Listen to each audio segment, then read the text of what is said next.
Okay, we're all set. I'm trying to set the record. Okay, it's recording. Okay, it looks like you're recording. Chris, name you host.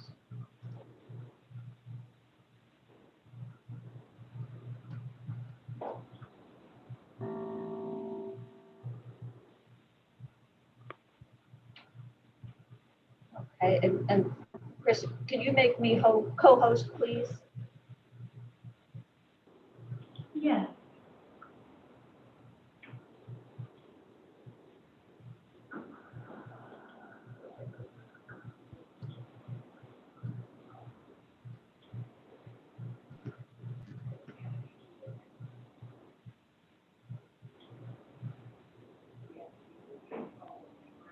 Betsy, did you get that? Yep, we're good. And if the captioner, if you could just type a few more test words so I can see if it comes across on YouTube.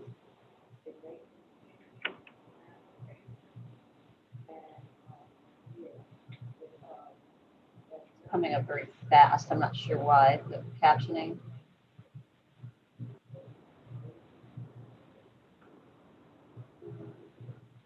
Okay, so when I'm sharing my screen, I can't see the captions, right? Well, if you have split screen, you might be able to see it. You can't type, testing. Okay, it did come through on, the captioning did come through on YouTube, so I think we're good. I'm not sure, Don, are you in just one screen or do you have two screens? One. No, I have one screen. One. Okay, so now you're not sharing, right? Yes, she is. Yeah, when I'm not sharing, I can see the captions. When I am sharing, I can't. Oh, Donna, okay. would you mind pulling up the agenda so that we can see the top with the title of the meeting as people are coming, since we're live right now on YouTube? Thanks. I'm gonna go off video and stand by.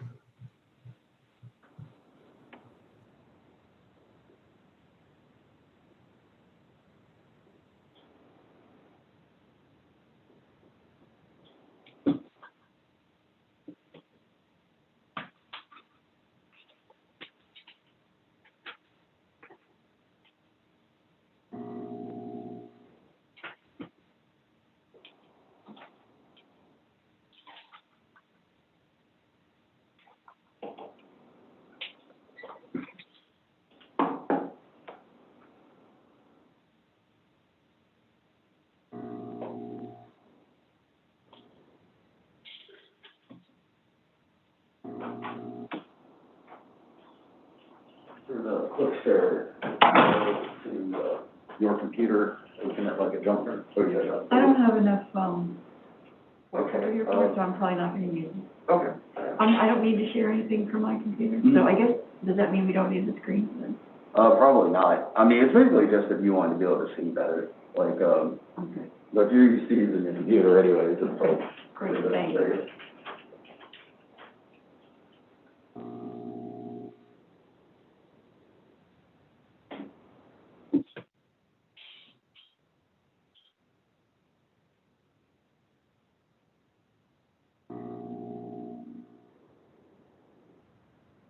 Chris, do you see the agenda right now or my Excel spreadsheet?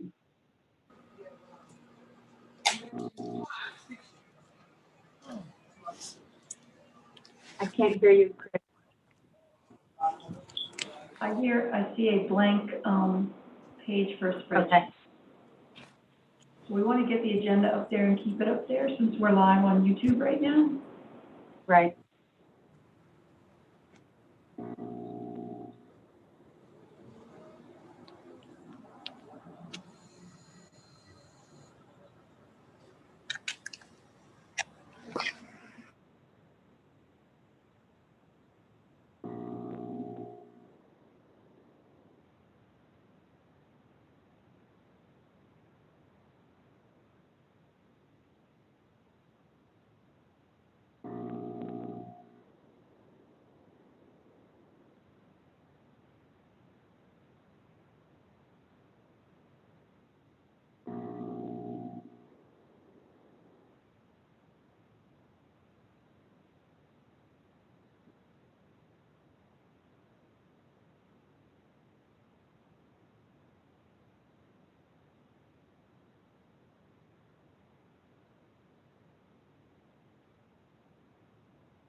Hi, it's Sandy Parker.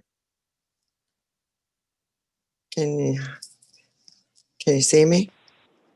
Hey, Hi. Sandy, yeah, we're good. We're live on YouTube and we're keeping everybody muted while we get ready to start. So I'm gonna put you on mute. Awesome. Good. Hi, good afternoon.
So,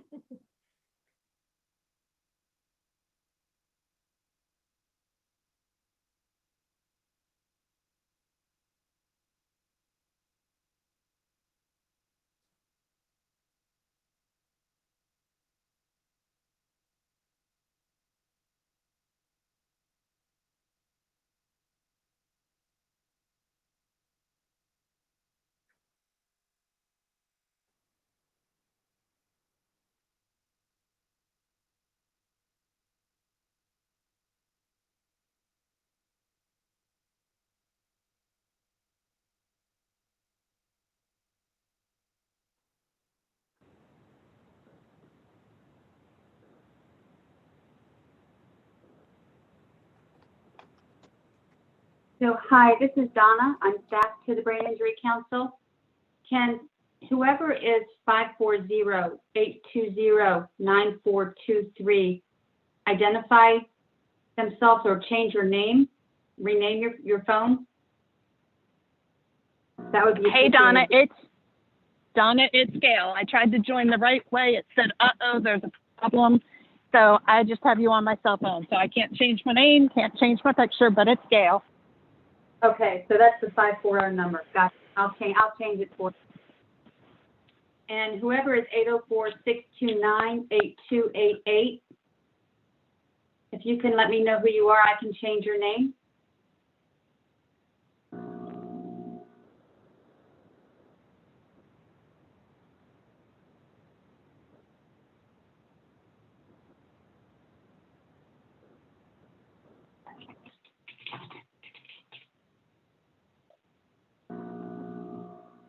Okay.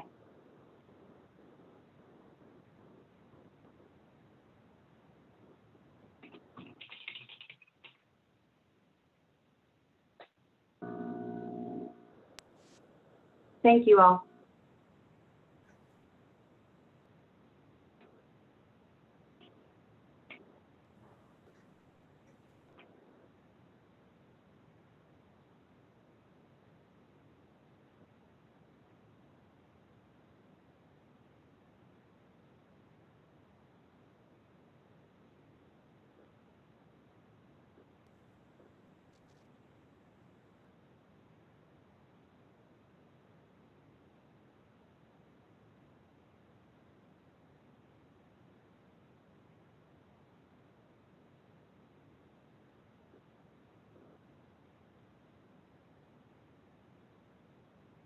So Donna, I think we might be at a quorum, so you let us know, excuse me, when we're ready to begin. All right, I was just going through the list one more time to make sure, but I think we have it as well. Thank you.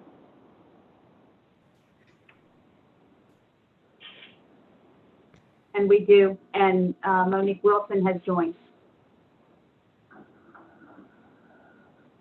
Monique, do you feel ready to take it away? Sounds good. All right. So I'm trying to get this so I can see everyone, and I'm not quite being successful. But welcome everyone. I hope everyone's doing well. So we will go ahead and get started with the attendance roll call. So I will go down the list. Just please unmute and let me know you're here, okay? Because like I said, I can't see, and even if I can see you, I need to hear you anyway. So Mark Bender. I am here. Hello. Kara Mexner. Hello. I am present. Hi. Mike Puglia.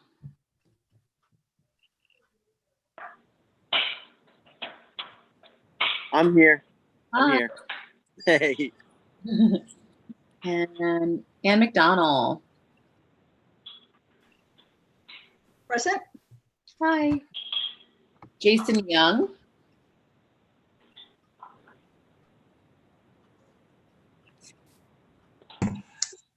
I'm No? here. Sorry, sound Oh, no difficult. worries.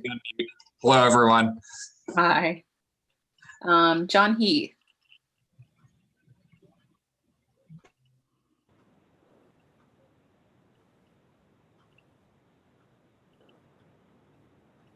I haven't seen him come in. You haven't seen him? Okay. Yeah, I'm trying to get my grid up and it just is not wanting to cooperate. So hold on, I think Because the agenda is there. yeah, no, I mean, I can make it larger on my screen. It just was hiding in a very funny way. All right. So not seeing John. Cara Beatty. Here. Hi. Hi, there you are. John Reynolds. I'm here. Hi. Sandy Parker. Hi. Hi, I'm here. And Cynthia Jermel. I'm here. Hi. And Nick Rudisil. Hi. Hey. Okay, Carson Ward.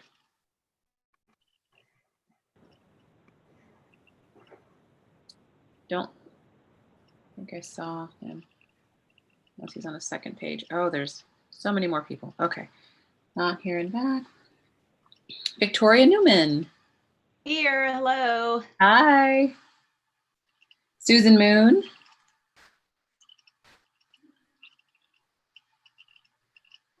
No, thought I saw. I guess not. Oh. Jean Hoyt. Hi, everyone. Hi. And let's see. Gail Brunk.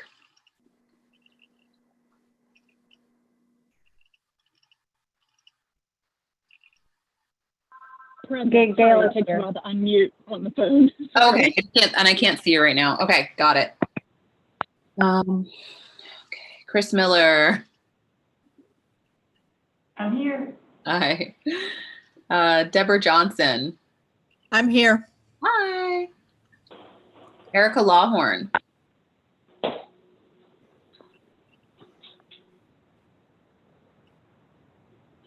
No. Okay, and I do see Jeff Krutzer. Here. And then is Jenny Marwitz here too? No, she won't be joining us. Okay. Kevin Kozoil. I'm sorry, how do I say it again? It's Kojal. Thank hi. you. Okay. And then Joni Latimer? No, okay. And Mark Murphy?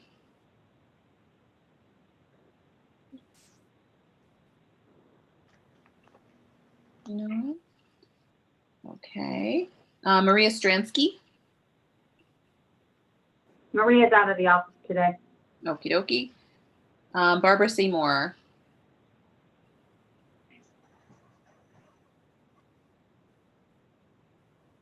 No. Okay, Elizabeth Horn? Hi. Hello. And then George Worthington? Yes, I'm here. Hi. Hi. Okay, and then non-members, I see Commissioner Hayfield. Yes, you do. Hi. Hi. Carolyn Turner. Yes. I'm here. Hi. Marcia Dubois, I think I saw you. Hi. Okay. And then Kelly Lang. Yes, I'm here. Thank you. Hi. Okay. All righty. I think, did I miss anyone?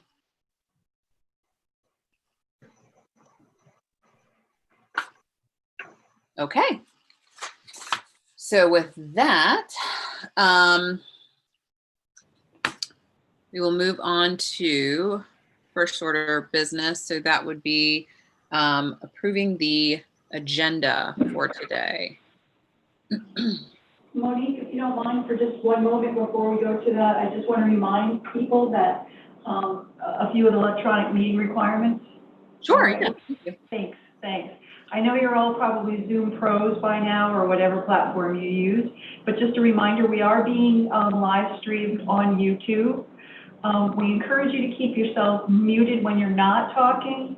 That just helps us to cut down on the background noise, especially on the YouTube channel. But when you want to say something, please do unmute and speak up. It'll be important in today's meeting. Please don't use the chat as your way of saying what you want to say, because that doesn't then get recognized on YouTube. So we do want you to offer your comments or answer questions using your microphone. That being said, if you're having trouble or you've got technical problems or anything, use the chat, and you can chat to either Donna or myself, and we'll try to help you out. Or if you're trying to get a word in and we aren't seeing you, use the chat to let us know that you've got something to say. I would encourage you too, we'll be keeping the agenda and the materials up on the screen, so you won't be being seen on YouTube, only heard. So feel free to make those cameras live so we can see your nice smiling faces. And the other thing we'll just ask is that every time you do speak, even though it's a little awkward, please make sure that you start by saying your name, because that helps both the captioner and also the folks on YouTube. And anytime we do have to do a roll call vote, we'll ask you to unmute and make sure that you do say yes, no, hey, yay, so that we can hear your lovely voices. So that's my brief commercial. Thanks. Thank you for those reminders, very helpful. And just so everyone knows, I'm working between like 3 different computers here just to try and get things. So if it looks like I'm looking around and stuff, it's not, I promise you I'm paying attention to this meeting. I'm just working with several different computers because this is a sad state that I'm in. Each one has a function that I need for this, but not one has all of them. So, so we'll just ignore that sad state of affairs. But I just wanted you to know that. Okay. All right, so the agenda. Does anyone have any changes to the agenda for today?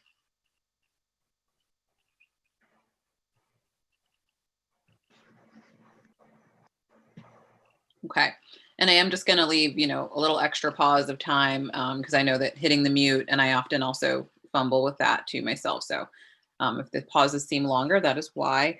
So if there are no changes, then I would call a motion to approve the minutes as they are. I'm sorry, the agenda as it is.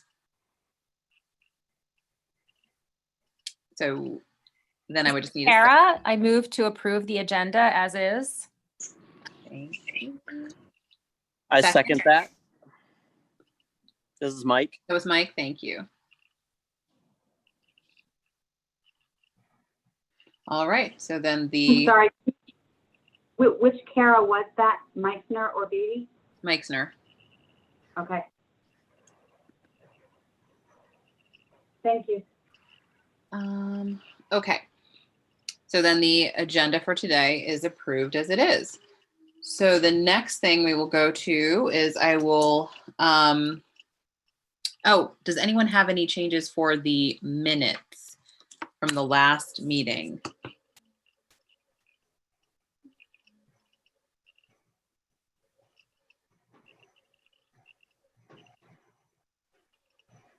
Okay, I think we're good with the minutes then. So I'd like to call a motion to approve the minutes from our last meeting. Nick, approved. Thank you, Nick. May I get a second? Ann McDonald, second. Thank you.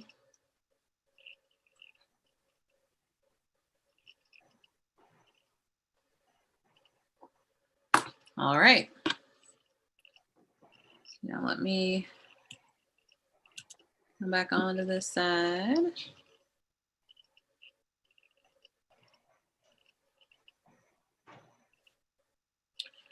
Okay, so we approved the agenda. All right, so now we'll move on, Donna, to the review of the public statements and comments. I did not receive any public comment before this meeting. Okay. All right, then Commissioner Hayfield, you have the floor. Thank you, Madam Chair. I appreciate that. Hello, everyone. I'm Kathy Hayfield. I'm the Commissioner of the Department for Aging and Rehabilitative Services, and I'm delighted to be with you on this beautiful October afternoon. I want to thank you, for being here on this beautiful Friday afternoon, and then also for your commitment and willingness to participate on this very important council. This council has had a long-standing history in the Commonwealth, and we really appreciate the input and your willingness to bring your wealth of knowledge to DARS so that we can assure that the best services possible are available for people with brain injuries. Today, I know that you have a very purposeful and exciting agenda, but first let me just chat with you a little bit about some of the things that are happening in the agency. I first of all want to thank you for the survey you recently did and for your priorities letter. I take that letter very seriously, and I'm really appreciative of the well-grounded recommendations you made this year. And I know you've all seen that priorities letter, and let me just give you a little bit of a status update on where we are with some of your recommendations. I've already reached out to the Commissioner of the Department for Behavioral Health and Developmental Services, Allison Land. In your priorities letter, you requested that we work more closely to collaborate with DBHDS around data sharing, and also to advocate more strongly in partnership with DBHDS for people with brain injuries who also have co-occurring mental illness or substance use disorder, which there is a high prevalence of. And those services are available through community services boards, and often we aren't, how do I say this politically? We don't always feel that the needs of people with brain injuries are met as fully as we would hope they would be through that system. So I have reached out to Allison Land, and I look forward to a collaboration with DBHDS, and we'll definitely keep you in the loop as we move forward in that area. You also made recommendations for DARS to look at budget needs. And as you are well aware, during this pandemic, the budget is very tight. I'm very thankful that I'm in Virginia and not in other states where they're seeing really deep cuts. I was recently talking to the Secretary Kerry, and we talked about how other states are really struggling more in their health and human services area than we are. New Jersey was one example he gave to me. Given that it's a tough year, we are looking very closely at the needs of all of our programs. And I'm very happy to say that at this point, we aren't looking to make any cuts to programs. And I certainly hope that will continue as we get through this fiscal year. We fared just fine through the special session that just occurred. We didn't see any additional dollars, but we feel like we're in pretty good shape as we are right now. That being said, we are looking at programs for needs, and we'll look forward to the upcoming General Assembly session and see where we go from there. Today, I understand from Chris Miller, our Director of Brain Injury Service, that you're going to be, and I believe it's next on the agenda, Kelly Lang will be working with you on engagement of people with lived experience. And I'm really, really pleased to hear that that's a focus, and that you are working and taking seriously the fact that 50% of the council is supposed to be people with brain injuries, also known as survivors, but the term that is being used these days is people with lived experience. We don't always do the best job of engaging people who have brain injuries and the people who actually receive the services for which we advocate. So I'm delighted that that's an area that you're going to be working on today. And I know it's a little harder in this format, so I really challenge you to engage as best you can in this format today because it really makes a difference. The Brain Injury Council has always had a good, strong component of person-centered focus, and we certainly can't strive for person-centered programming without the input and the solid input of those people we serve. So I'm really delighted that you're here today and you're going to be focusing on that need. And thank you, Kelly, for being here and working with us. I am happy to answer any questions. So go for it if you'd like.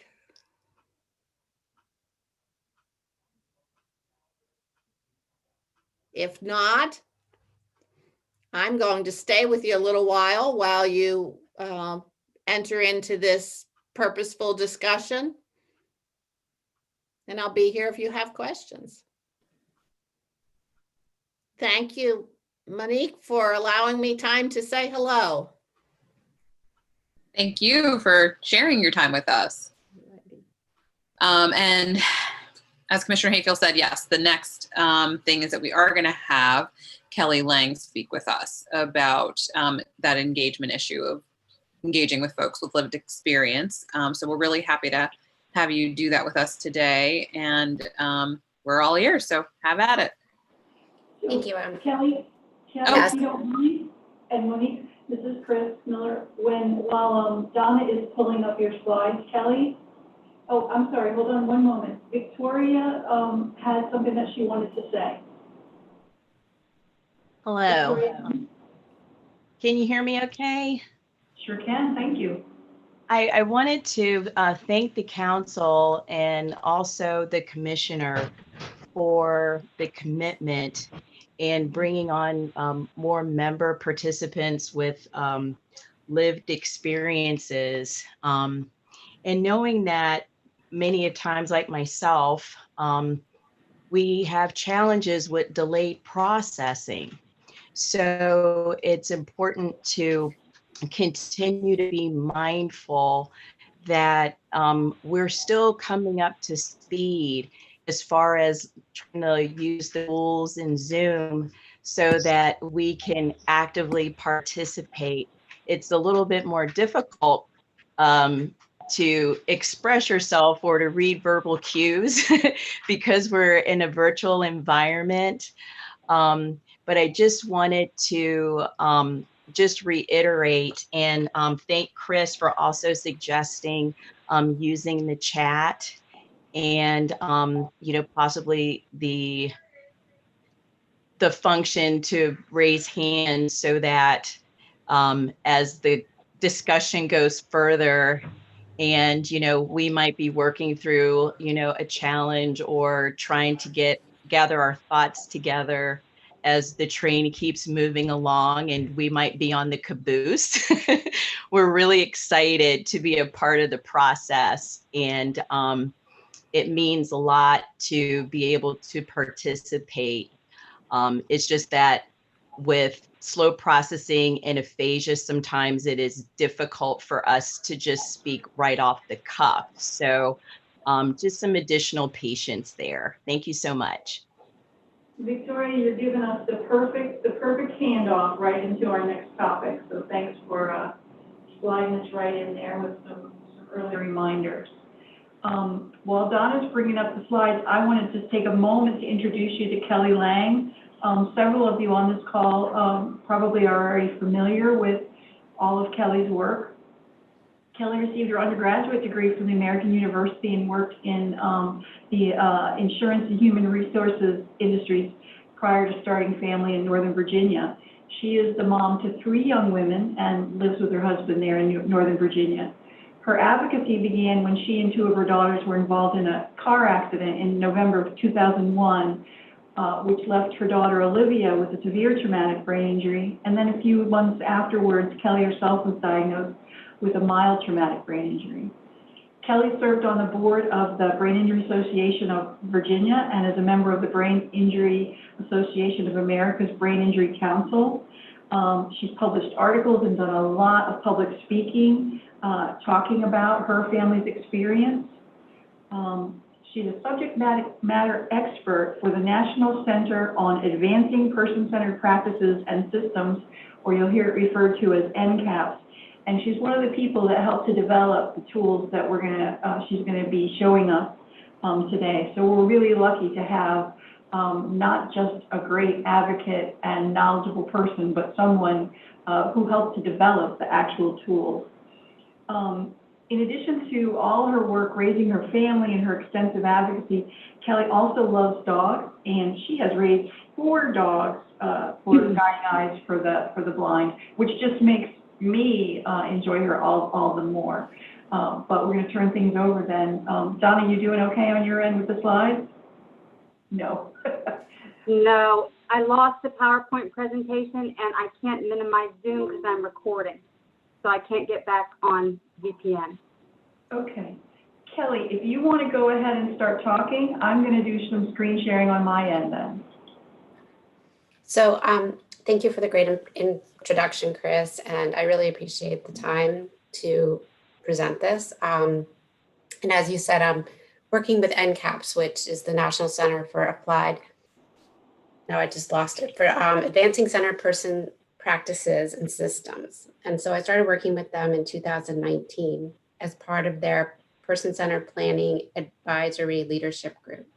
And that has kind of then turned into working on their Brain Injury Learning Collaborative, where I'm a faculty member along with 2 other, and I intermix the term survivor and lived experience. I personally prefer survivor, but a lot of people don't. So I might mix them up a lot during this conversation. So, and part of what we're going to talk about today came about during planning for the Learning Collaborative, when another colleague of mine, Carol Starr, who lives in Maine, she had also stated, she felt very overwhelmed by the planning of this. We were doing it along with professionals in the brain injury field from all over the US. And she came up with the idea that we present how do professionals work with survivors and caregivers, and how do survivors and caregivers work with the professionals? Because it's a give and take, it's a collaboration. And so she and I came up with the documents that you're going to see, and I think were sent out to you, with what we felt were kind of a tip sheet on how to work collaboratively.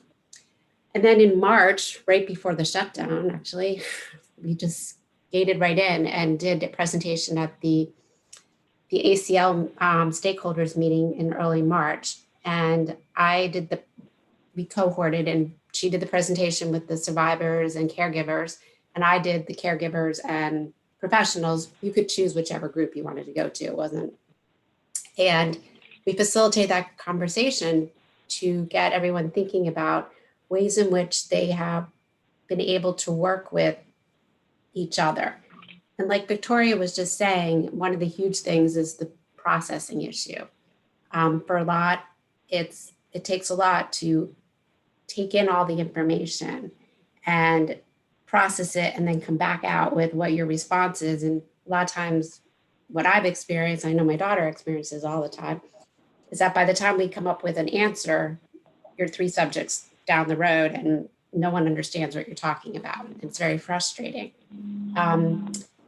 So I understand that, Victoria, very well about the processing issue. And I hope we can have some good conversation today about how we can work together to bring in the people with lived experience, who I think bring an awful lot to the table, because they're the only ones who really know what it's like to live with a brain injury, and the caregivers are the only ones who know what it's like to care for a person with a brain injury. And I like to share the story that when I joined the Brain Injury Association of Virginia's board, and right before the first board meeting that I was going to go to in Richmond, you know, I live in Northern Virginia, so it's about a 3-hour drive, and there was a lot involved. And I received a binder, which I'm not kidding, was like this, full of documents. And I sat down and tried to read them, and I just broke into tears and thought, I am never going to be able to do this. But I had made a commitment. It was something that I really felt passionate about. And so I persevered. But I also knew what areas I could focus on and what areas I had to pull back from, and just kind of glide along.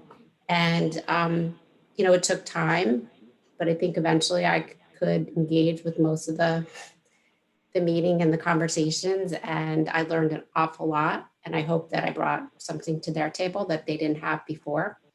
I think my perspective is a little unique in that caring for a child with a brain injury and then having my own at the same time, and what that took to get us, you know, 19 years post-injury almost.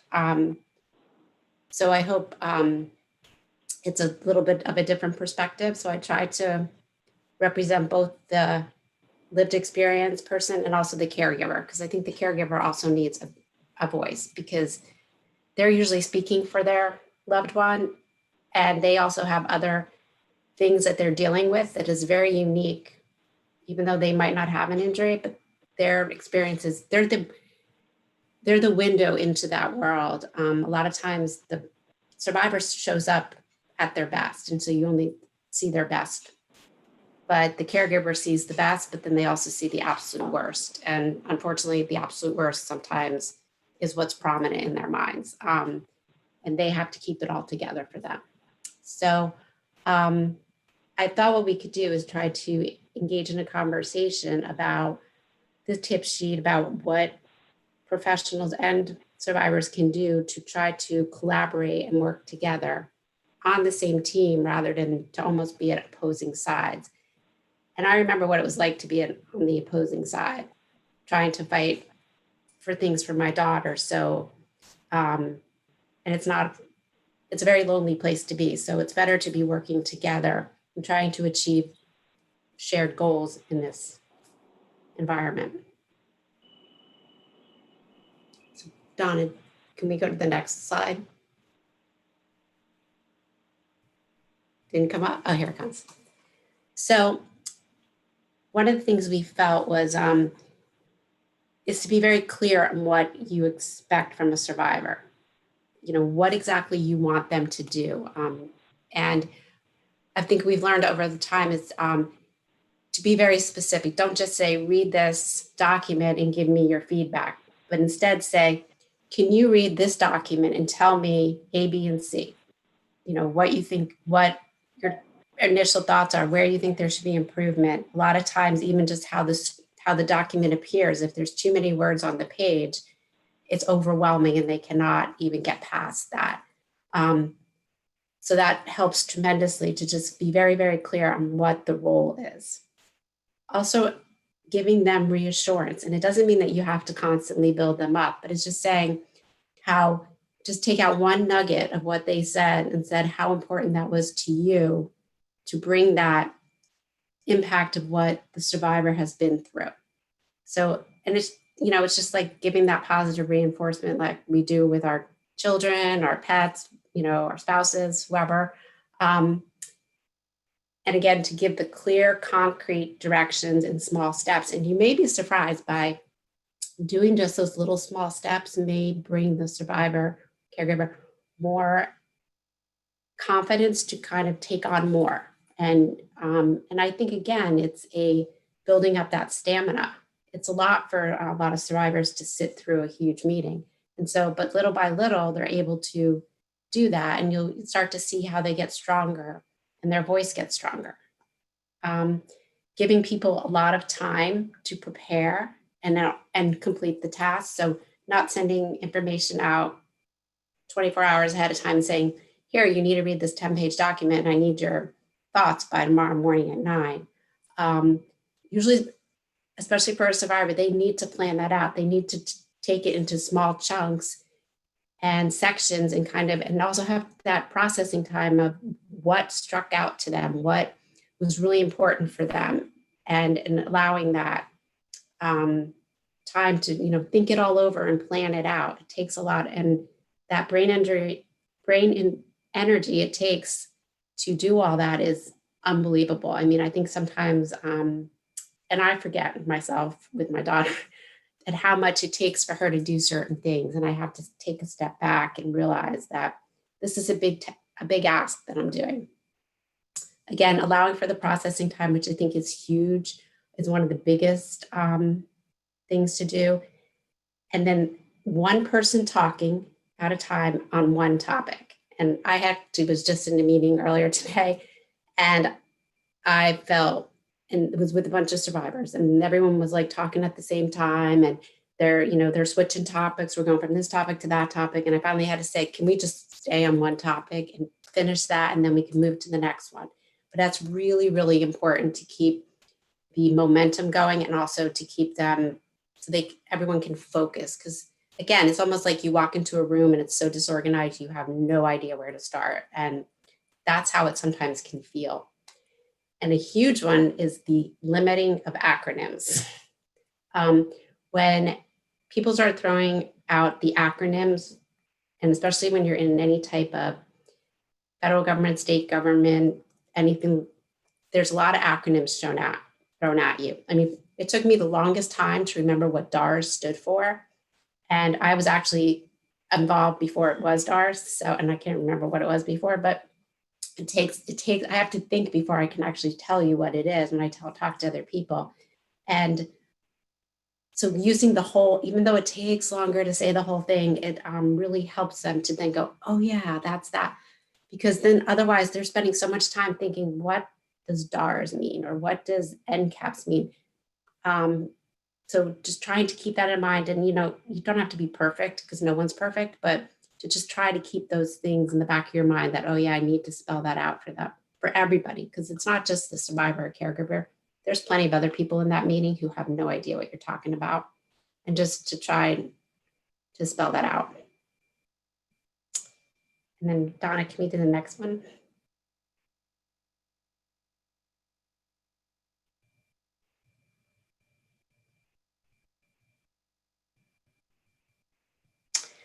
So for the survivors and the caregivers, I wholeheartedly believe that you focus on what you can do. And again, we all come into any type of meeting or any type of group with our talents and our things that we could do better. And so just focusing on what your talents are and not worrying about all the other stuff. So if like financial stuff is not your forte, then leave it at the door. Don't worry about it. Obviously, you don't want to take on a role that's a finance committee or being in charge of all that, but just leave that at the door. And during that time, you give your brain a rest for a couple minutes, and then you can focus on what the next thing is, if that's what is most important to you. You have to know your injury and what type of accommodations you are going to need to participate. And this is a learning process. You're not going to walk into your first meeting and say, I need A, B, and C. You're going to have to go in, feel it out, figure out how everything is run, and then decide, okay, I'm going to need to get my materials much earlier, or I'm going to need, larger print, or I'm going to need the lighting to be not the fluorescent, and I need softer lighting, whatever it is. But don't be afraid to ask. And the answer may be no, but it doesn't hurt to ask. Being prepared that your needs may not be accommodated. So what are some other compensation strategies you can use to bypass that?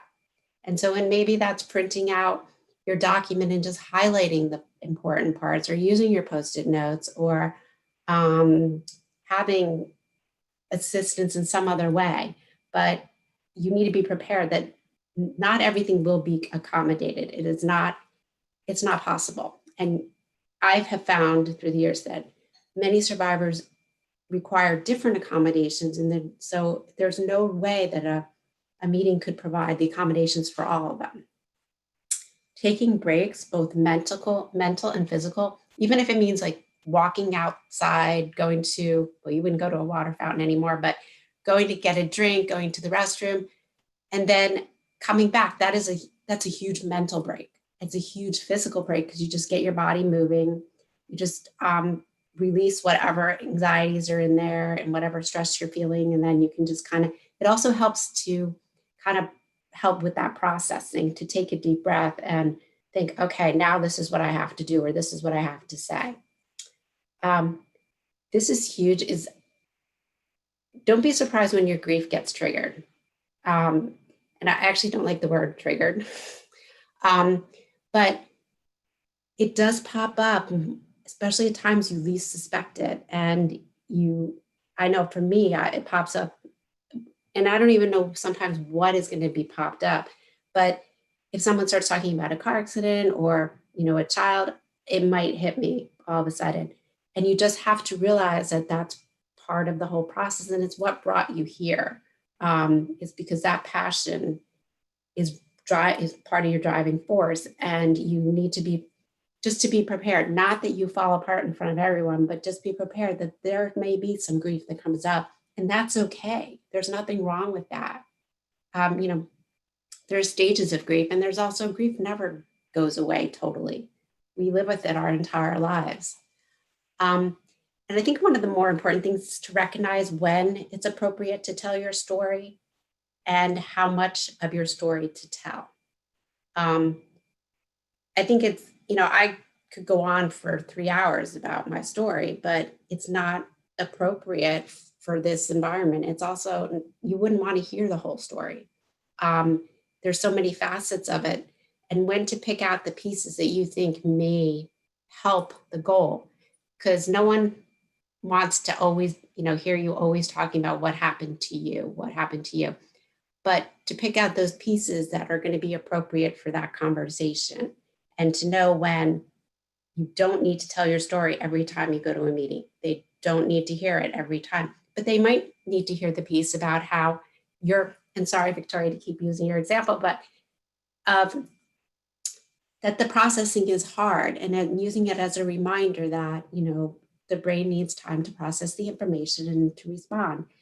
And just saying that is appropriate, and no need to go on to, for an hour about everything that happened to you and such. And I think it's really, someone had once said to me, you recognize when you can participate, when when it's time to tell your story and when it's not. When you can distinguish that, that's when you know that you have recovered enough, not fully, but enough that you can become an advocate, or you can participate to help others in the community, or however you want to do it. That's when you know when it's the appropriate time. So what Chris and I had talked about was to have a discussion on what others feel, or things that are not on here, or experiences they've had where working on in committees or groups, or even community groups, even support groups, of how we can each help each other in getting the experience of the survivor, caregiver into an environment such as this.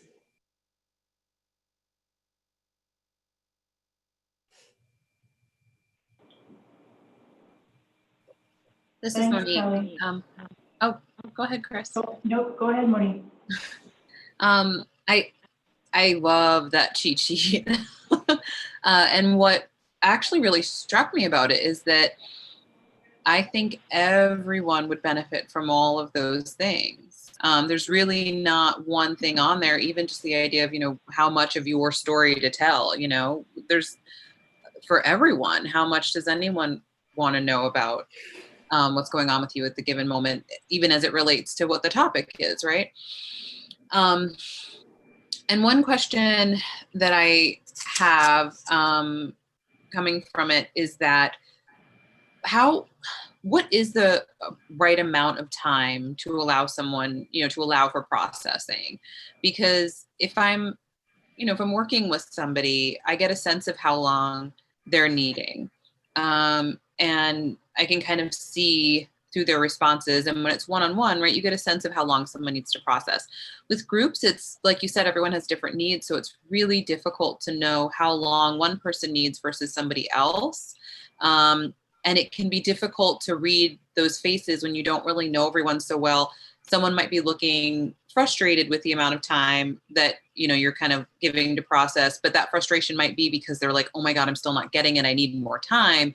But the message, that the speaker is receiving might be, okay, everyone's done and they're getting frustrated. So do you have suggestions on what's a good way to kind of know the amount of time? Because I also feel that even, saying, are we ready to move on? I also feel that could be difficult for someone to say, I'm actually still working through this. So I think I struggle a lot with knowing how long to kind of allow processing. And that's a great question. And you're right, it is very individual. And I see it in people who don't have a brain injury and who are not a caregiver to a brain injury. I see it in my own family members sometimes who don't, who weren't injured at all. And I think it's all individual. And I think sometimes, I know for me, I wouldn't announce it in front of the whole group. But that's just me, and I don't like to bring attention. So I might, at another appropriate time, go up to whoever's leading it and say, next time, do you think you can give me a little bit more time to process what you said? Or can I get back to you later with my thoughts and comments? When it's something written, I think that, giving them, and again, it depends on the document, but by giving them, a few days to kind of digest it, because you don't know what's going on in their life that they might be dealing with, that they need that time to just let it sink in. Definitely not sending out a document 30 minutes before the meeting's going to start, which in my experience, a lot of groups don't do that anymore, but that did happen a lot in the past. So I'm not sure how to answer that question, and maybe others have a better answer for it. I don't know. Kelly, this is Chris. I'm curious whether or not this is in the spirit of the discussion that we're having, is to ask the other survivors what their experiences are and what their thoughts are related to this, to give us some feedback in relation to Monique's question about how do you determine what's the right amount of time to give people. Do any of our survivors want to speak to that?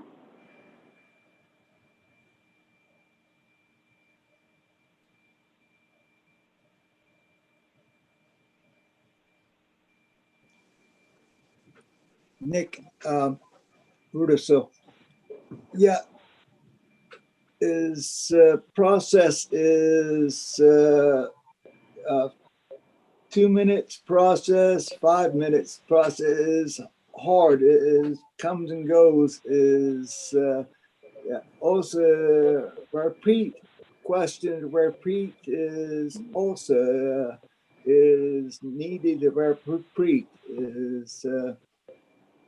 Thank you.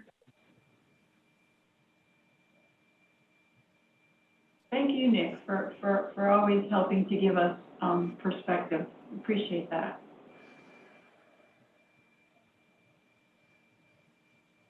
So one of the things that Victoria, were you going to go ahead?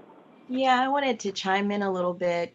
Going through the list that Kelly had put together, which is just brilliant. Something struck me as I was, going through the list. And sometimes I think it's knowing what type of accommodations needed. The first thing that came through my mind is how questions are asked, or like at the end of a discussion, saying, does anyone have any additional questions or comments? For a person with a brain injury, that's kind of very overwhelming, because we're like, yeah, we got a ton of questions and comments to make. And, you're just sort of frantically scrambling in your brain to, try to figure out which one is the best one. And see, I don't know if it's possible because, we want to, stick with the decorum of a meeting, to maybe, towards the end of the meeting before we close, maybe there could be like, final thoughts on some of the different discussions that we had, so that survivors have an opportunity to present information or comments and questions, so that it's still included in the minutes. Because if our processing is slower and it takes us a little longer, and I'm just talking about the other side of it taking maybe a couple days or something like that, that information would not necessarily be included in the minutes. So I was thinking about what type of solutions, might help for that. I know for me in particular, my enthusiasm level is there.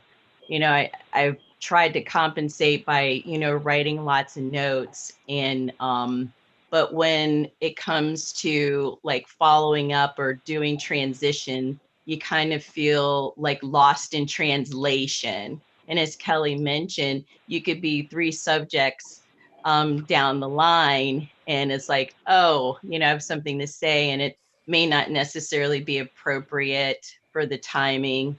And then, the rest of the group has to kind of put it in reverse to be like, okay, what were we talking about? And so, it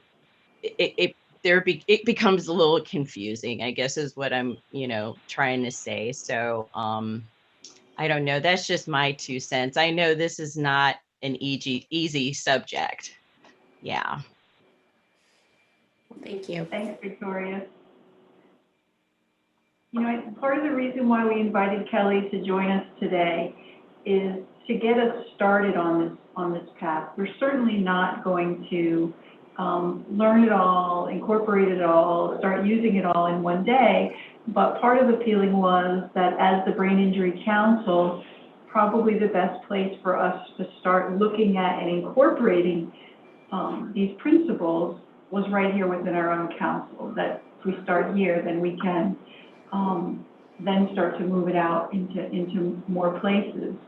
So one of the questions when we were kind of brainstorming this session is, having looked at the tip sheets and thinking about this, and with a little bit of feedback so far, are there thoughts that you all may have about things where we could do better, or that we might try? And as we listen to Nick and Victoria talk about things like processing time may vary, sometimes 2 minutes, sometimes 5 minutes.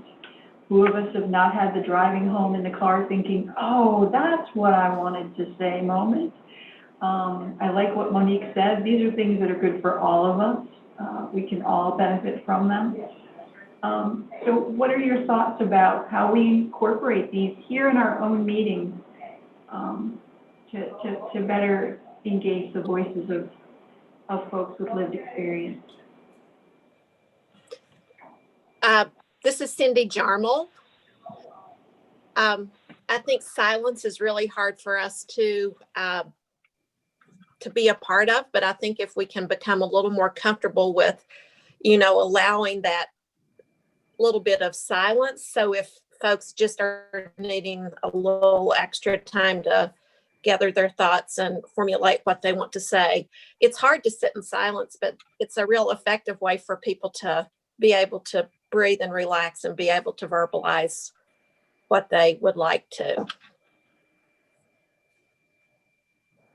Hi, this is Kara Beatty, and thank you so much, Kelly, for being here today. I am a psychiatrist in town, and I'm actually as well a traumatic brain injury survivor, and so I have a unique position. And one of the things that, as you were going through those tips, it was really helpful for me because I realized that a lot of times when I'm talking to individuals that have a brain injury, and yes, we know every brain is different, every brain injury is different, but then I start relating stuff that I have gone through for them. And I think, okay, well, that might not exactly be this right fit. So with that being said, I know one of the biggest issues that comes up for my patients, and even I can think of situations in my own life, is that people do not understand what a brain injury is, and they don't understand you look normal. I hate that word normal. You look the same way. Why? I don't see it. And I always say, well, you know, and they expect the same things. And that is, as you can imagine, and as you may have lived through, just causes so much frustration and just a sense of sadness, it being this sort of like invisible disability. And so I wondered, with those tips and with all the great work that you've done, how we could better educate the public and also help our fellow survivors in steering in a direction where they feel comfortable just being themselves. That's an excellent point. And yes, I have dealt with that for 19 years. My daughter, she doesn't show any physical signs of a brain injury. And in fact, that was our biggest hurdle, was getting professionals in school, personnel to realize that she did have a brain injury, because they would say, she looks fine. In fact, I wrote an article about it because I was so tired of hearing people say, she looks fine. Well, you know, looks aren't everything. You don't judge a book by its cover, because and as I got to know her, they would see certain things, but it took a really long time. Of course, a lot of that also compensation strategies that she learned to use, you know, didn't show it. You know, and a prime example I had was when I had to go with her to a meeting with her when she was going to community college and with the disability services director. And after my daughter left the meeting, the director looked at me and goes, wow, she can speak for herself. And I was like, what did you expect? And I was just dumbfounded, because I thought, wow, you have no idea. And you're the disabilities director, no wonder. So I think it is so important to, I guess, for advocates to show that it is invisible, and there's so many things that are going on with people in general, not just brain injury survivors and caregivers. It's with everyone in the world, that we all have things, and to give some grace and some understanding. And that's what and I've tried to talk about, that because I think it's so important, because we have this image in our head of what, you know, someone who's been hurt or has an injury, and that image is not always what is there physically. And I think it's really hard to get people to understand that. Thank you. Oh, sorry. No, and I think the more we talk, the more everyone talks about it, I think the clearer it'll become. I'm hopeful eventually people will understand that, but those conversations just need to happen. And I think this is a great, you know, start and a great avenue also. Yeah, I feel like I could swap some pretty good stories with your daughter. I think I felt very blessed in my undergraduate schooling, but then when I got to medical school, where there are doctors, people are like, oh, but that happened to you so long ago. So I don't understand how that's still in effect. I had to fight with the US medical licensing exam committee and get out, you know, looking at ADA, things like that. And it's just, it's hard for me to talk about. I'm glad I'm talking about it now and feel comfortable in front of all of you. But it was a really depressing time in my life. I felt very much alone. Oh, yeah. and very much misunderstood. It sounds like similar to things that you went through with yourself and with your daughter. Yes. So, thank you. You know, I'm thinking about something that Monique said. This is Ann McDonald, sorry. And I'm thinking about something that Monique said earlier about so many of those rules would be good for everybody. I don't know that everyone knows, you know, sort of what Donna and Chris do on the backside to make sure that folks get the materials early and that they're available. And, you know, Donna will call folks and make sure that they sort of understand what's coming up. And she has a one-on-one conversation with them. Chris is starting to do the same thing. So, I mean, I think that that's something that needs to be recognized and applauded, because that's not something that we've been doing, you know, for a very long time. We started that effort as part of the current federal grant, and I'm grateful for it. And the other thing that I think is important to say is, you know, everybody has good days and bad days. And sometimes with folks with brain injuries, it's worth taking a couple of minutes at the very beginning and say, how you doing today? And just listen to that answer. Because if they're halting, that's going to let you know that that may be a day that they're having a little bit more difficulty processing stuff. If they look bright-eyed and bushy-tailed, that may be a little bit different, but you need to look at them, you need to talk to them, and you need to say, how you doing today? Before you even start launching into the other things that you need to get done, because that will give you a read that may be helpful. I always found that helpful for some of my interactions. That's excellent, Anne. Yes. Another place where, who wouldn't want that for everyone? I love that, Anne.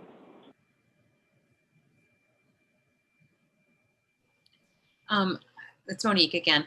I think that we also as a council are doing a better job of not putting so much information into our meetings. So we are having some more space and it doesn't feel like we're really rushing to a finish line. But one thought I had for maybe for the committee is I wonder if as we go from one topic to another, if we could just, and if everyone would just be very good about maintaining the time frame, if we said we're going to take a 5-minute break. If you don't need that 5-minute break to process and you want to, you know, get up and walk or go to the restroom, then that's fine. For others, they can take that time to kind of look at the notes they took and figure out how they want to say stuff. And then when we come back, finish up with the topic. So we kind of reach its seeming natural endpoint and then say, okay, why don't we take our break and then come back? And I think, you know, because it sounded like, I don't know that 5 minutes would be something that we couldn't work in, given that we're not doing so many topics. So I think if we were just very good about, very, you know, diligent about keeping it to 5 minutes, then we wouldn't find ourselves feeling crunched. And I'm wondering what folks would think about that, if that would be helpful.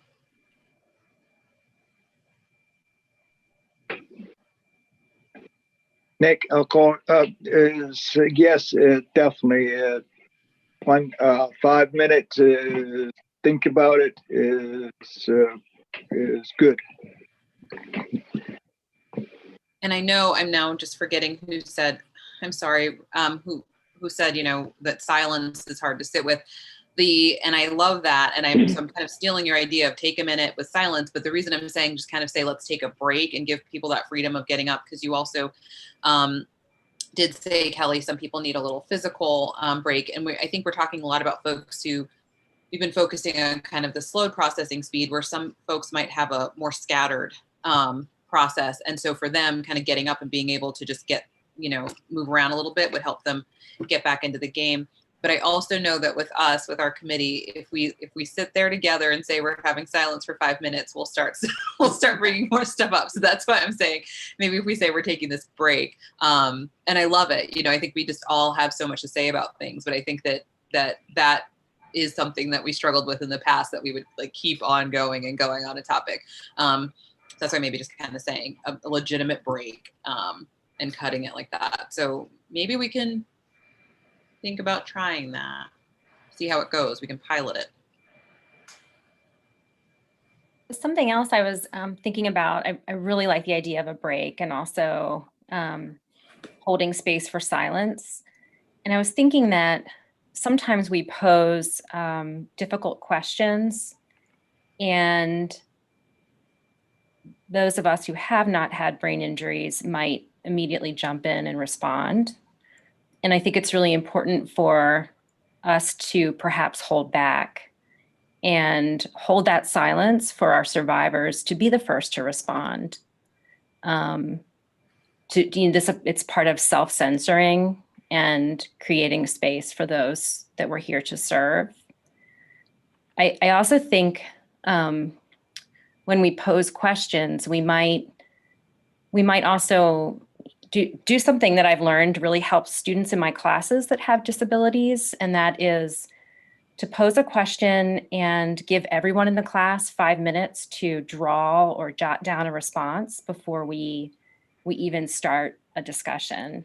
And so that gives processing time that works for however that person processes. They can draw, they can write, they can think about it in their head, they can type it out, but it creates a more equitable playing field then for us to then enter into the conversation.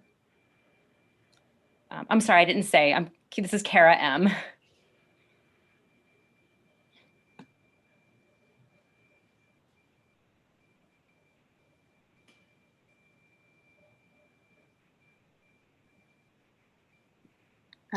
This is the other Kara. Hi, Kara Beatty. I really like Kara M's ideas. I think that sounds really cool. And I do really like the idea of taking breaks. I like to practice what we preach, you know, we're saying, okay, we really think this is going to be good for everyone to take breaks, and then we're not really taking care of ourselves and giving ourselves breaks. That's an issue.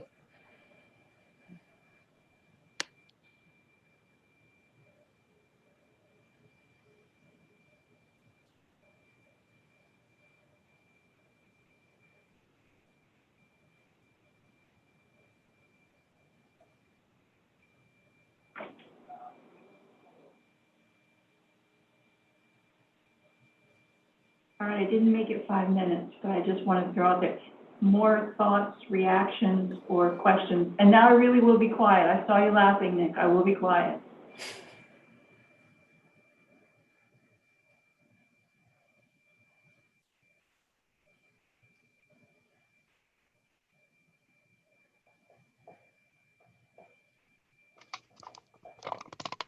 This is Victoria. I wanted to piggyback on what Anne had said about Donna's role in ensuring that we get information out in advance.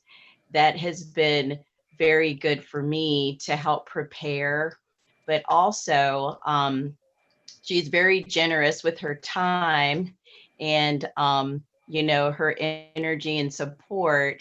And so she's always there, you know, if we have questions or if we want to go over agenda items prior to the meeting, that sort of thing. And so I've taken advantage of that, and it's made it easier for me to be grounded, you know, as you know, we go into the meeting and kind of get my thoughts gathered. So I just want to say thanks to Donna and Chris for their role in making this type of these type of meetings or breakout sessions possible for us, because they're very, very helpful. And I will continue to use them as many times, you know, as I can, because not only do, you know, I enjoy engaging with them, it also helps the process. So I just wanted to mention that.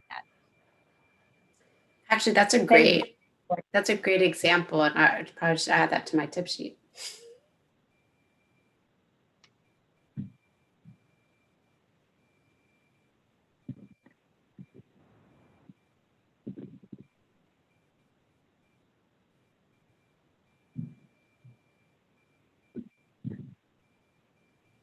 I did have another thought.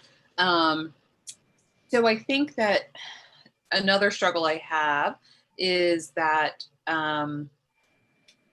whereas it would be I think it would be very helpful if we had an understanding of, especially, you know, on folks that are on the council, of what they struggle with. So we have a sense, you know, oh, I have a hard time with word finding. You know, yeah, my processing is a little slow, but particularly word finding is difficult for me. Or, you know, I have a hard time kind of organizing my thoughts, right? But that puts a lot on the survivor, and really asking them to tell us things that are really personal, you know, and not being someone with lived experience, I don't know how personal that information is. And so I don't know if anyone gets a sense of where I'm going, kind of what is that line of what something could be helpful to know, so we know, okay, let's keep an eye out. If it looks like, you know, Joe wants to say something and he's said that he has a hard time with word finding and he's not speaking up, maybe something's going on there and we could kind of be helpful in a certain way, but not being intrusive. And you know, you have to kind of build trust with folks, and this is, so I don't know if I'm not being terribly clear, but I think kind of my underlying idea is there a way to, something we can do around that idea of not having to bear your story to everyone, give information you don't want to, but us having a sense of what folks might be dealing with, so that we could try and cater a bit more. So if we know, you know, we've got a bunch of folks with this, but not that problem. Does that make sense?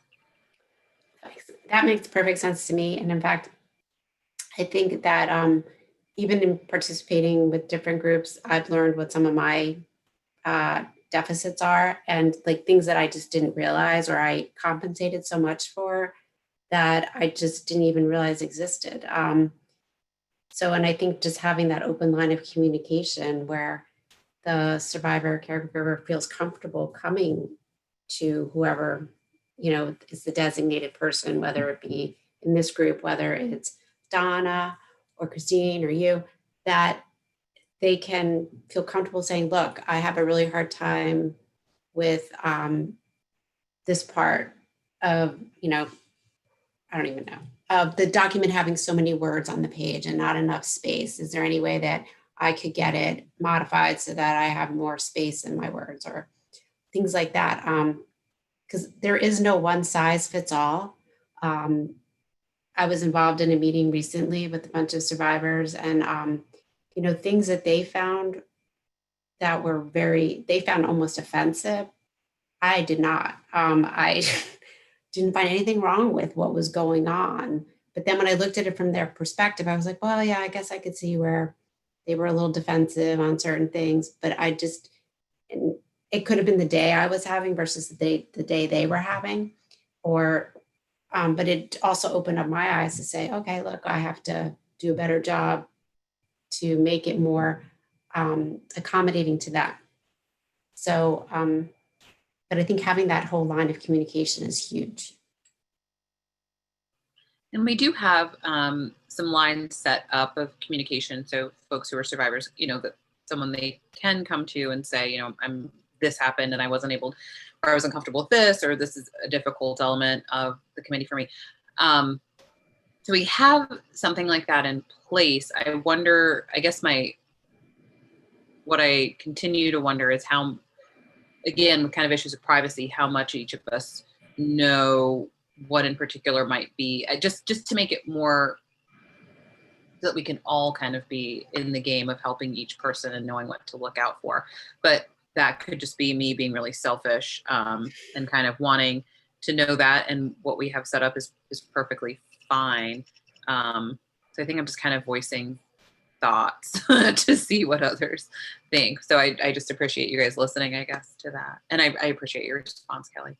Oh, thank you. Hey, this is Mike. Just to piggyback off of Monique, what you just said, I'm not clear on what those processes may be as far as a survivor who may not, or someone who has that life experience that wants to get the help, but per se doesn't want to broadcast it out to everyone. My mind immediately goes to reaching out to Donna with that, but I don't know if that's the case. Do we have any clarification on that?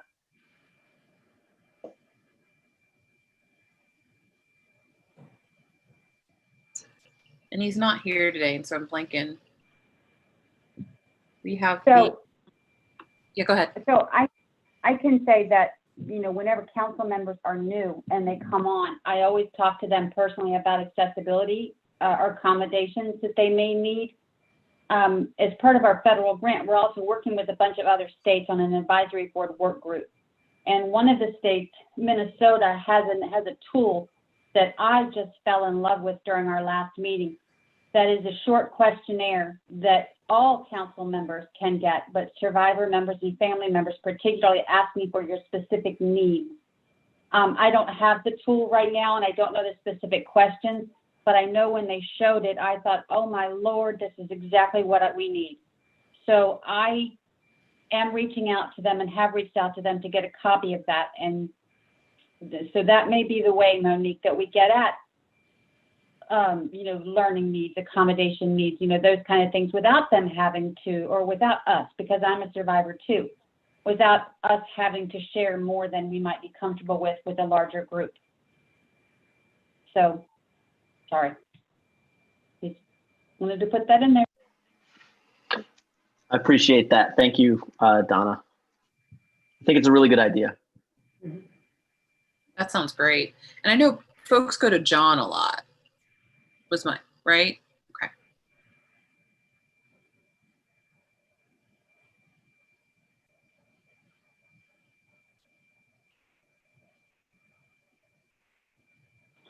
Nick, were you going to say something? Yeah,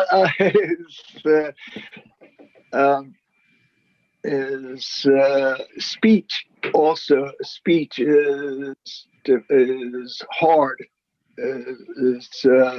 Challenges. Speech is 25 years ago. It process, yes, is better, a little bit better. Yeah, communication, writing right is also difficulty, is challenges. It's all right. Is extraordinary. Kelly, Donna, good contact. Good is know it is is. Thank you. Appreciate it.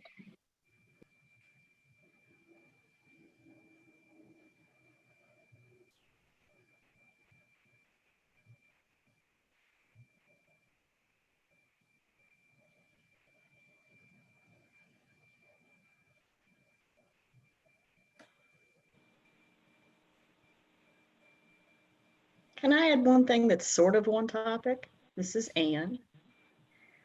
So those of you who know me well know that this is like, I'm a dog with a bone with this. But as we've talked about this topic and we've talked about, individuals with lived experience, we can't forget that caregivers have lived experience too. And the directive from ACL that we have 50% of survivors make up the constitution of the council is something that we're discussing, because there are lots of folks with brain injuries who can't speak for themselves. At the ACL meeting, Lori Rogers brought her son David to the meeting.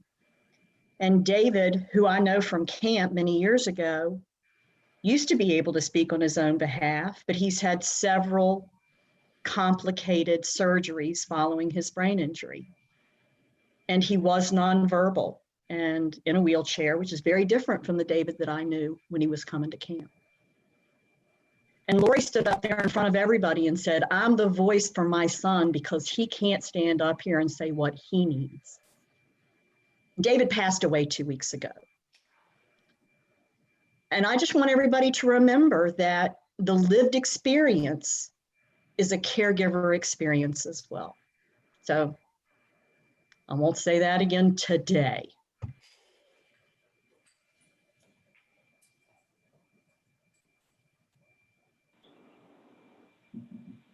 I'm curious what people, thank you, Ann, for sharing that. And I think you will say that again today, but that's okay. I'm glad you will.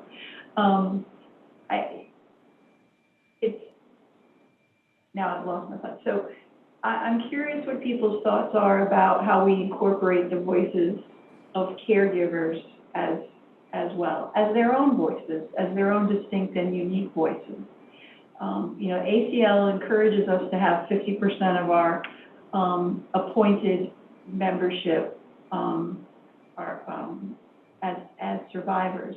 But, that's a base recommendation. That doesn't mean that the other 50% or another 25% can't be caregivers.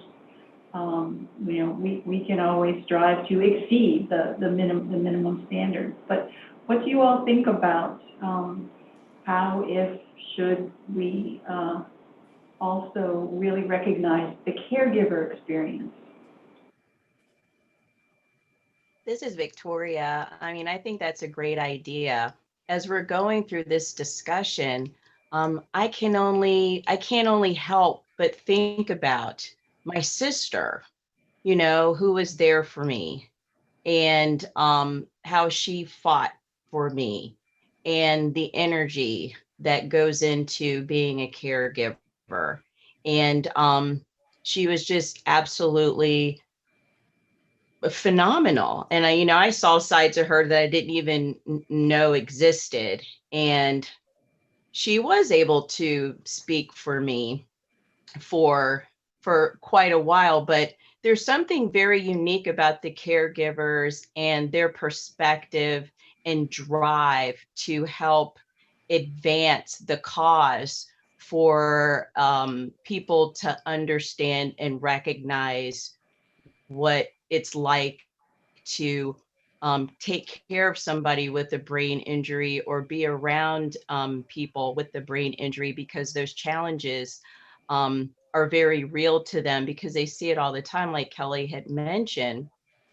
But they have a unique ability that's very much separate from survivors, in that they're thinking about the process and what's going on and why isn't it this way, and it should be this way. And so they're a lot more instrumental in communicating what our needs are, even when we're not able to do so. So it is a very unique perspective and a very strong voice that I think definitely needs to be recognized, that there is a difference between the two, but they both go hand in hand, if that makes sense.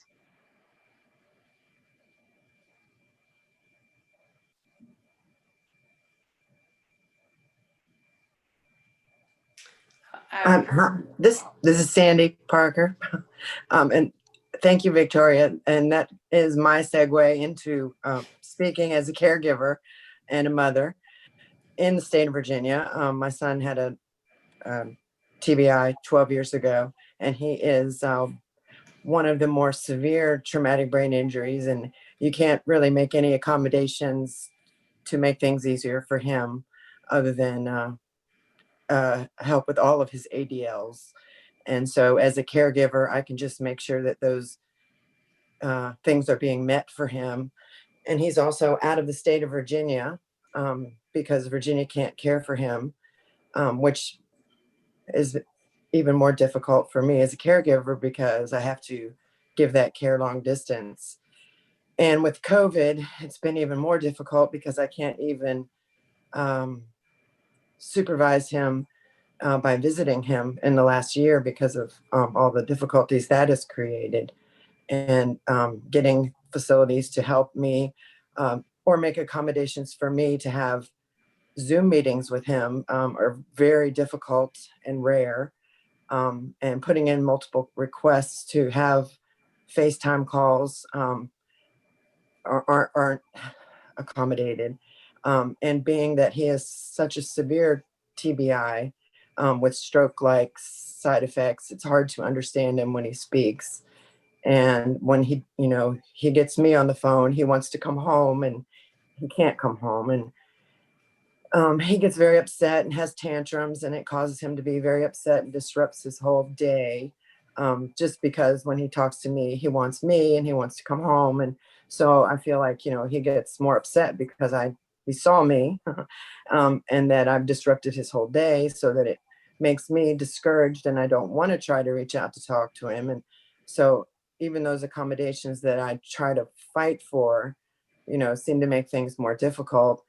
And being that we can't get him placed back in Virginia for so many multitudinous reasons, and brick walls that we're hitting, he can't even have, he can't have his day-to-day living. He can't have his life. He can't have his family nearby. He can't have supportive friends. He can't have support of anyone he ever knew in his life. He's in Massachusetts, in a state where he had previously never been in his life. And any accommodations at all are almost futile. So it's really a futile battle that I'm fighting. And I'm trying to support him in being in this group and this council for anything that, that we can try to do to make his life as a 37-year-old man who's been hospitalized for 12 years and is away from everyone and everything he ever knew. And he's aware of it. And he is wheelchair bound and suicidal. And he wants to be near his family, and we can't seem to get that to happen yet. So my battle here on this council is to try to change it so we can at least get him back somewhere in the state of Virginia where I can drive a few hours and visit him on the weekends and try to make his quality of life just a little better. So I am all about on this council. I need no accommodation. I'm happy to help accommodate anyone's child or help anyone's family fight this battle to get the help they need to help them fight the battle of traumatic brain injury and recovery and having a quality life as best you can. But anyway, I don't want to go into a deep detail about that. But as far as being a caregiver, we need all the support we can get, but sometimes the battles are so hard that you want to lose hope. You really do. So being here on this panel and trying to help families is what I'm here for. And anything that I can do or participate in to help make those accommodations happen for families who have been fighting these battles, I'm here to help support those people. And Victoria, I salute you for being on this panel as well. You're a very courageous young lady, as I'm sure you all are to be here participating on your own time to do these things. And those of you whose jobs, and Anne, I admire you all so much. So thank you for allowing me to be here to help participate. Sandy, thank you for articulating the caregiver perspective so well. Mom and advocate all rolled up into one. So I'm very cognizant of our time, and I'd like to ask Kelly two things in front of the whole group, just put her on the spot. And then, in keeping with our new protocol, we will take a 5-minute break to regroup and come back to do some other business. Kelly, I want to say thank you so much. I think I can speak on behalf of the whole council to say you have led us into some really good and important territory, and we appreciate it. One of my asks is I hope you'll come back maybe and see us again next year and see how we're doing, and hold us accountable. And my second question is,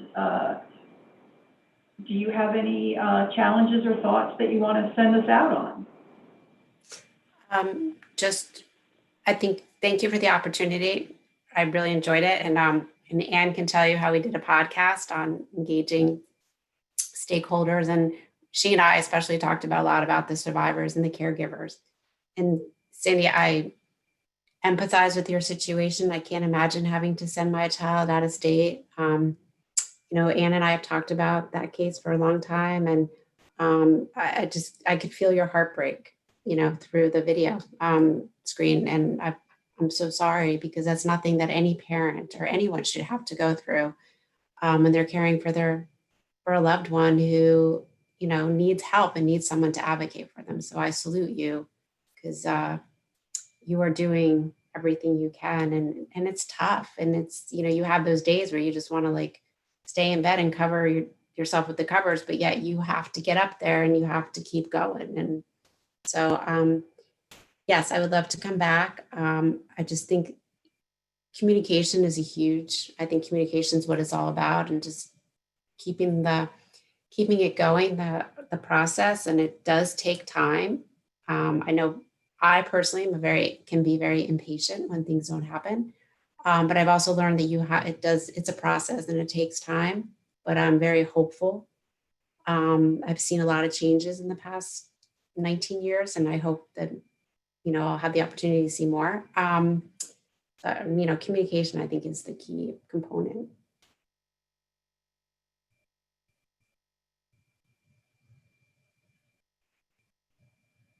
Chris, your mic's off. Madam Chair, is it all right with you if we take a break for 5 minutes and reconvene at 2:35? I was actually going to propose like a 10-minute break just because we're at the middle and I thought people might want a Okay. little more time. What do you think about that? Reconvene at 2:40? Sounds great. Thank you. All right.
All right, so I've got 2:40 on my watch. Try and get started back up. Monique, this is Chris. Did you see my message that we have someone new who joined the meeting who hope we can just introduce himself? He's here for Erica. Yeah, hello, my name is Matt Leslie. I'm the Deputy Director of Virginia Veteran Family Support, and I am, Erica's on leave, and I was running a webinar for her, and I just realized that I'm still under her name. So, but yeah, I am here to, just on behalf of kind of representing Department of Veteran Services. Thank you. Hi, Donna.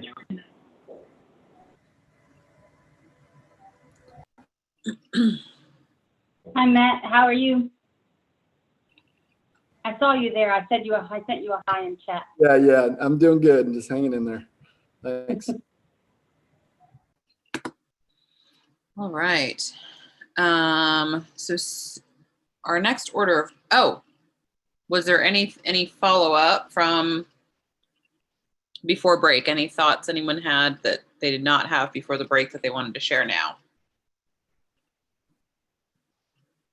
regarding the engagement with folks with lived experience?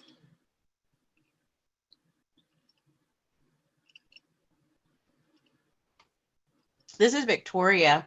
I thought the discussion was great, and I definitely see this as a work in progress. So I think it's necessary for the survivors and caregivers on the council to continue to give feedback on, how things are working, or you had mentioned about what type of, accommodations, could be given, that sort of thing. And thinking around, communication. And Nick talked a little bit about the speech part of it. I don't know if it's possible to have a way to actually be able to type responses. If it's a little bit more difficult to verbalize some of the things that are trying to be said. So it's not so much tabled for after the meeting itself, so that the discussion and the energy that's going on in your head mentally is, you're still engaged, but the verbal part of it, and like I said, the processing part of it just makes it a little bit more difficult to give that immediate feedback. So I just wanted to say that if there is another way that we could make that channel possible during the meeting, that we can't type something up and just put on the screen or that sort of thing. Maybe Donna might be able to assist with, it's faster for us to say, hey, blah, blah, blah. I wanted to jump in and say blah, blah, blah, blah, blah, blah, blah. And then, I think you guys are following what I mean. Does that make sense? Donna, do you follow what I'm saying?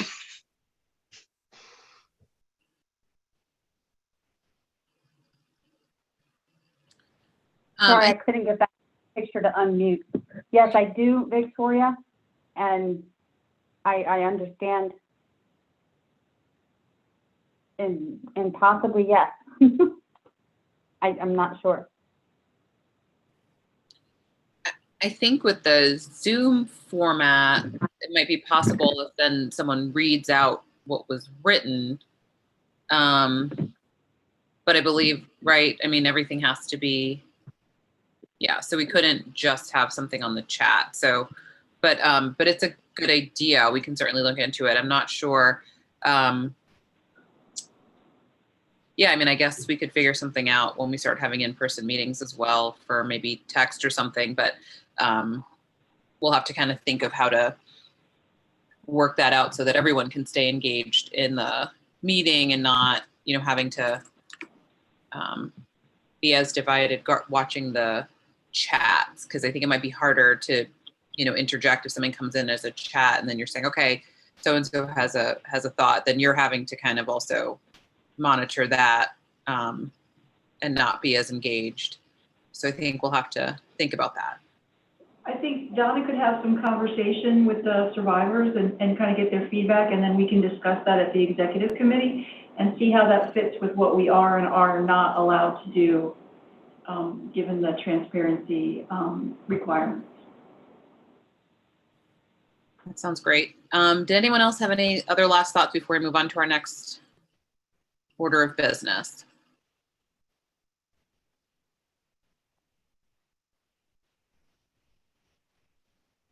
Okay. So with that, then Susan Moon is going to speak with us about the Nominations and Election Committee report.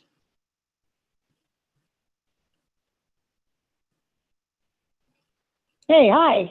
Hi. Can everybody, you can hear me? Good. I always worry about that. So, good afternoon, everyone. Well, this has been an incredibly helpful meeting, I just have to say.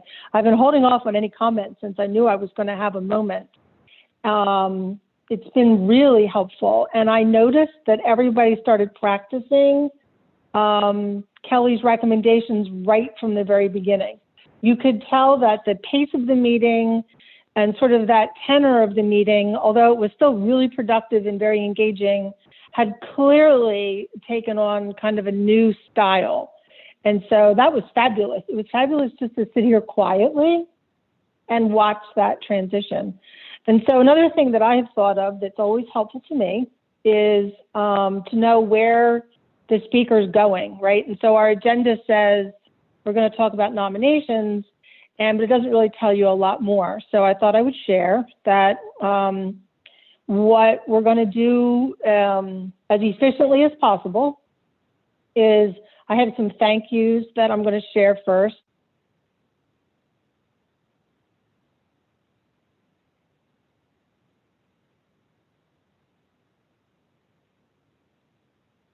Rolling.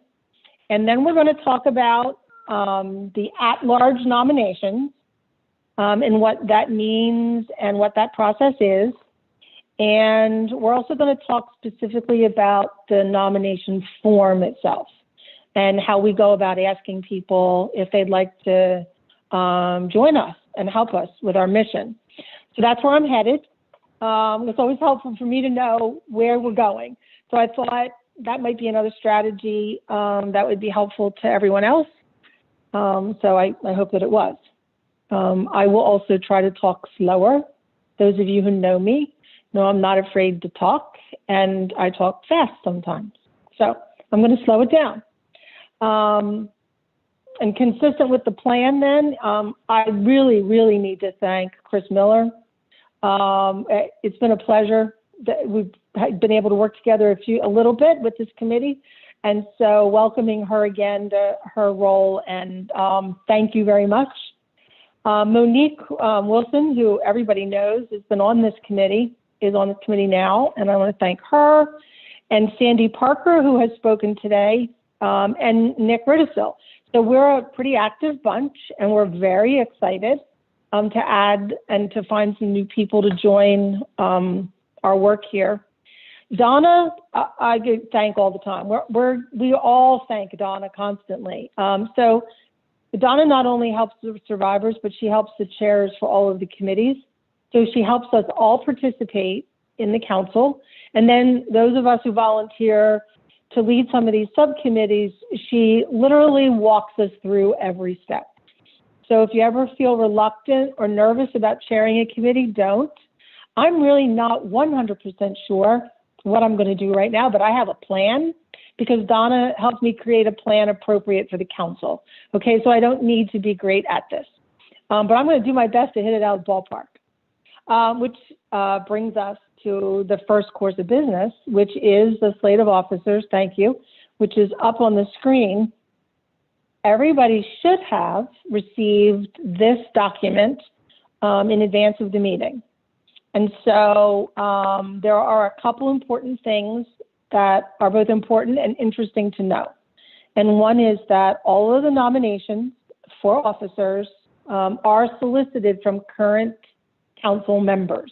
So all of you that are council members, the various recommendations, nominations for officers have come from all of you. All of these people will be prepared to start in January with our January quarterly meeting. They've all accepted their nomination to be an officer and be part of our new executive team. And Monique Wilson, who is our current chair and on this committee, she will leave her position as chair and become automatically the immediate past chair, which for people who are new to the council, that is a position, and it's an important role and kind of having things be consistent from year to year, and group of officers from one quarter to another and 1 year to a year. So those are important things to know. And I think our plan here is going to be for Chris Miller to read out the slate, sort of part of protocol. So I understand is that Chris would read the slate. And what we're going to be doing is asking then for a motion to accept the slate so that we can vote. So Chris, will you read the slate for us today? I will be glad to. So on the slate, for the position of chair, a 2-year term from 2021 to 2023 is Kara Mexner. In the position of vice chair for a 2-year term, 2021 through 2023, is Mike Puglia. For the position of secretary, a 1-year term for 2021 through 2022, Kara Beatty. And in the family ombudsman, a 3-year term, 2021 through 2024, Sandy Parker. Great, thanks, Chris. Also consistent with our attempt to have better communication, before we ask for the motion, does anybody have questions?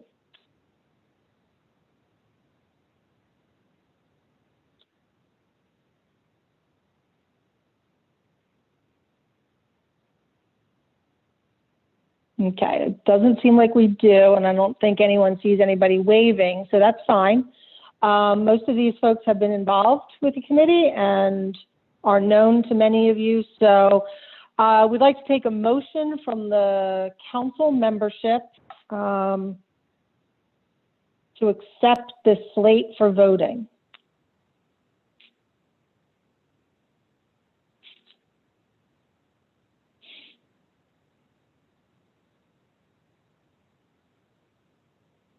So I need someone to motion. Motion. Monique, cool. That was the, okay. Do we get that, Donna? Okay, I think we need a second on the motion. Yes. Anybody would like to? And who was that?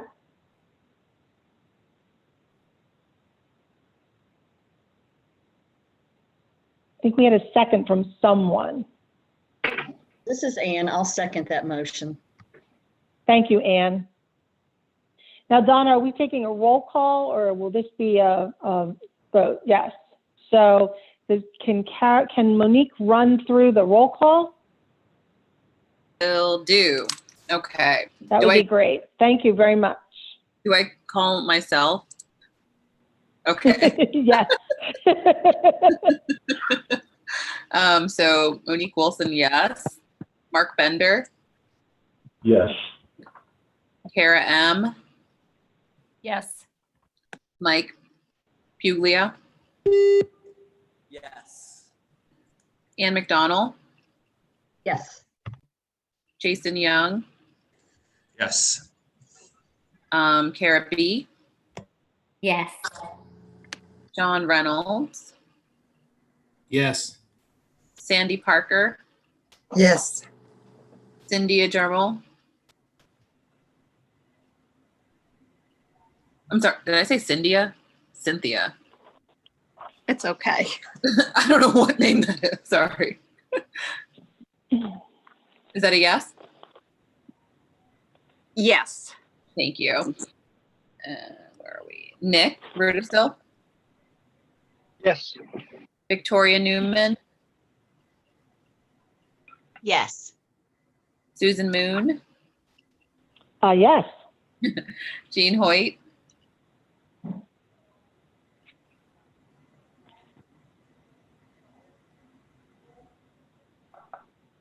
oh, we had Jean.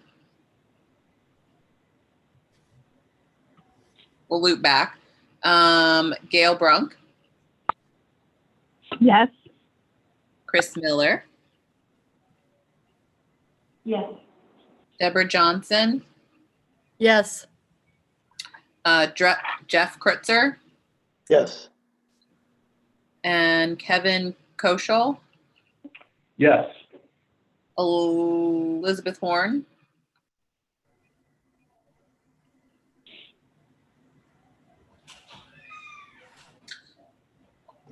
might have lost Elizabeth, George Worthington. Yes. Okay, and I'm remembering that Jean actually wrote me and said might have to leave early, so. And Elizabeth is on the call, so we just need to get her vote for the record. Okay. Elizabeth Horn,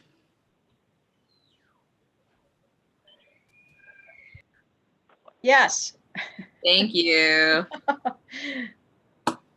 Okay. I think that's it. Okay, so Monique, it sounds like we actually had a unanimous roll call there. So the slate has been accepted and have been nominated and voted on. So you folks will all be our officers and our leadership beginning in January. A round of applause, I think, would be in order. Okay. So the next order of business here coming from the nominations committee is the subject of at-large nominations. And so again, following Kelly Lang's presentation, this is perfect. Because this is our opportunity to add and find members who are really interested in working on this mission with the Brain Injury Council and looking to include more survivors, more family members, more caregivers. And so that's largely a lot of the focus of the committee. And so we are seeking this year to get nominations for 3 positions on the committee. And so my task is to kind of explain these to you a little bit. So the first one you can see on your screen here is that for an individual who are not employees or current board members with any organization that accepts state funding. Okay, so that's the parameter here. And we really want to thank Mark Bender, who's going off of the council this year. He has served in that position most recently, so he'll be leaving. And so we're looking for someone to fill his shoes. But so you kind of have to think about folks that kind of are interested but are not employees or board members of organizations that get state funding. Okay, so then the second one, the second bullet, is for survivors specifically, or an individual who has an experience of a brain injury. And so this role is really critical. And the third one then is kind of a choice. This third position can be a survivor or a person who's experienced a brain injury, or a family member or a caregiver. So it can be any of those 3 advocacy or experience roles. And currently Nick is serving in this position on the board, and he actually is eligible to be nominated again to continue in this position on the board. So we need 3. We do have Nick currently in that third spot, the third dot here on the screen. And so he can be renominated to serve with us for another term. Okay, so some of the other things that, before we look at the nomination form itself, and we really can use everyone's help to try to find people who might be interested in being nominated. And so we don't just want to have 2 or 3 people nominated. It's great to have a large number. There are lots of opportunities for us to network with folks, invite them to be participants as a public person. We have the nominations on file then for the next time around, and we can start to interact and share information with folks that you find that are interested. We're looking for people with lots of diversity. We'd like the committee to have as much diversity as we can. And so we're focused a lot socially and professionally on, diversity involving racism and so forth. But we really want to look at, too, how many women and men. We want to look at gender, gender neutral participants, culturally, how people might be diverse culturally. We want to look at geographic areas in Virginia. Since I've been participating on the committee, we've been really lucky. We now have a lot of people from different regions. We cover Southwest now, and we have people in the Virginia Beach area. So we're really pretty spread out across the Commonwealth now, and I don't think that's the way it was when I first started to participate. So, and different experiences that we've actually talked here. There's lots of different life experiences around brain injury. And so we can look for people that come from different backgrounds. And one idea, I'm new to Virginia. Well, I still think I'm new. I've been here 8 years, but I don't have a lot of personal friends in Virginia. And so when I think about, trying to find people who might be good council members, that they shouldn't come just from my professional acquaintances, but who do I know personally I might ask, if they know anyone that might like to participate. And so when Donna and I were talking, I mentioned, I have lots of friends that are veterans. I should ask them, do they know anybody that might like to help our council? And I actually hadn't thought about that until I talked to Donna about it and how we could kind of expand the circle where we're looking for potential people to join our work here. And so we do have veterans represented on the council, but sometimes it's our veterans who have also often experienced brain injuries, and they know other folks that might really be willing to help out and fill a position. So that was just an idea. Donna did share with me that we actually do already have one nomination, which is great. She didn't think that it had actually happened before, that we got a nomination before we even put the form out to the council and started asking people. So we do have a nomination already. So we're hoping this is a year where we have lots of nominations come up. And Donna, is there more of the form we can show? And do you have the form there? Yeah. The form can be a little intimidating, all those lines and all this information, and a lot of it is personal information for folks. So I kind of wanted to take a minute to talk about the form. So you don't have to answer all the questions. If you have someone that you'd like to nominate, they've said they'd be interested, and you don't necessarily know all of this information. You can still make the nomination. That's okay. The committee then can vet the person. The committee can reach out to them and fill in the rest of the information for you. We don't want this form to be a reason why you don't invite somebody to be nominated. And we can help fill out the form. If you want to type it on a Word document, we can get it transferred onto the form for you. And finally, what will happen then is between now and December 11th, I think it is, we'd like to receive these, and that'll give the committee time between December 11th and our January meeting to kind of go through them and vet everyone and make sure we have all the information. And so in January, then the nomination committee will present to all of you your nominees that you'll be able to select from and then vote for who should fill those positions. And so last year, we made a recommendation to the commissioner, and these are all recommendations. So we're nominating people so that the commissioner can then make the selections. And so we did ask the commissioner last time around to add another position for a survivor. And so the commissioner does have the latitude to have, there's 2 designee slots. So the commissioner does have latitude to add 2 people to the council of her choosing. And so last time around, we did ask for an additional survivor to be added that had been nominated.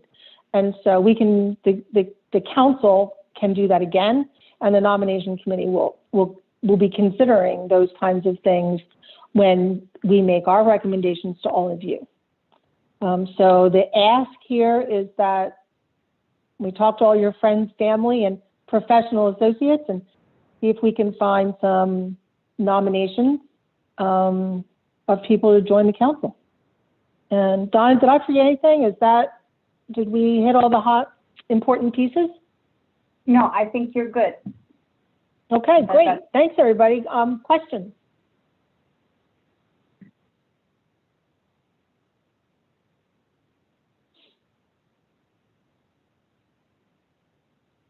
May I ask 2 questions? Yeah, absolutely. Hi, this is Chris Miller. I was wondering, does someone have to be nominated by a council member, or can they self-nominate? Mm-hmm.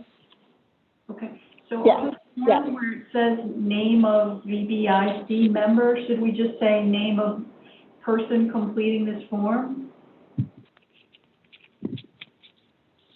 Yes, people have self-nominated in the past, more than once, and we also go outside of council, so that does probably need to be updated. Okay. My other question, thank you, Donna. My other question is, should the person know they're being nominated beforehand?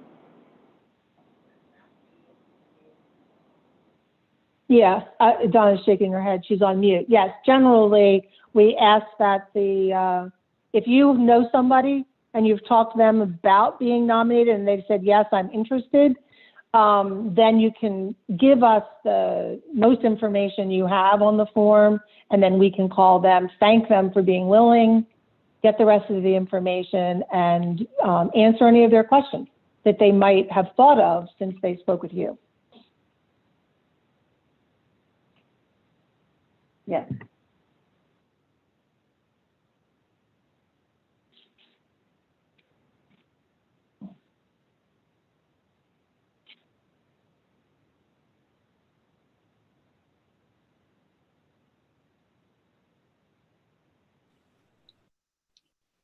So is that all for that? I'm having computer issues over here, so I don't have my agenda up any longer. But I think we got all the questions. Okay.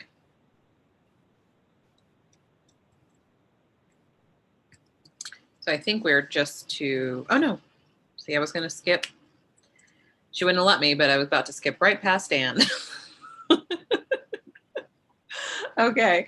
Thank you so much, Susan. That was a really great explanation. You really explained it very, very well. So thank you. And congratulations to all. So now we will hear, so I don't know that this is something we need to do a break for. That's my inclination. Should we ask if people would like a 5-minute break to reflect and Sure. Yeah. Would you guys like that? Just to kind of think about this, let it soak in. You can just nod your heads or yes or no. Nick doesn't care. Fine with me. Nobody seems to, okay. It seems like we're all good moving on is what I'm getting. Okay, let's do it. So let's let Anne have the floor. Well, thank you, Monique. So first off, I'd like to take just a minute and identify the committee members for everybody. Their name doesn't appear on this summary document. But those members are me, I'm the chair. We have Chris Miller, we have Dr. Kara Meixner, we have Victoria Newman, and we have George Worthington. And so the purpose of the conversation today is to sort of outline for the council what we've been doing, what our plans are, and what our plans are for the council as a body. So Virginia has had some form of a state plan for brain injury since 1999, when we got our very first federal grant. We've not been great at getting them updated, but over the years, you know, there's a remarkable consistency across them. And while we're approaching this state plan as not necessarily a deliverable of the federal grant, it does sort of fit in with some of the things that we're trying to do through that grant to create a better system of care for folks with brain injuries. So the purpose of a state plan really is to provide guidance to the lead agency. And in Virginia, as you know, that lead agency is the Department for Aging and Rehabilitative Services. We also see the state plan as an opportunity to educate other stakeholders and get their input into the design and implementation of a plan that's related to the services that we need in Virginia, and how related policies and programs support the promotion of an accessible, affordable, and appropriate services for Virginians with brain injuries and their families. That's part of the stated mission of the council as well. So there's a lot of synergy between this idea of creating the state plan for our lead agency and the mission of the council. So far, the committee has had a couple of different meetings. We've looked at previous Virginia state plans. There were two that were actually adopted and finalized, and there was one that was discussed in 2017 that was never formally adopted.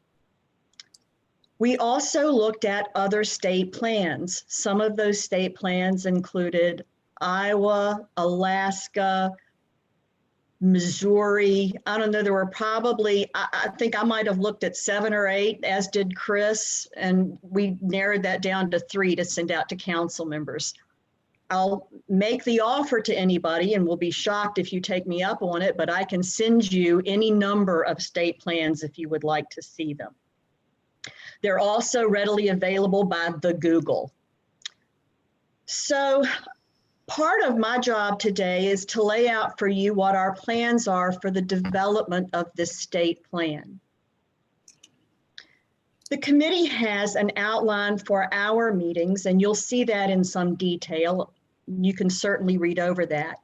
But I think what's more relevant to the council is understanding what we're going to be asking you to think about and what we're going to be asking you to do. So the meeting today, as you can see there, we were looking to obtain a consensus viewpoint on the purpose of the state plan and to review our timeline and plans going forward. Our plan is to come back to the Brain Injury Council in January and to review our activities and findings with the members of the council and create some sort of work session. We haven't completely decided what the nature of that work session will be. We have some ideas and some questions that I'm going to review in just a minute. They'll probably center around that. By April, we hope to have a plan framework to you for your review and your feedback on where we're going and what the framework looks like, and do we think it will work in Virginia. And then we hope by July to have a draft plan that we will be able to present to the council members for adoption.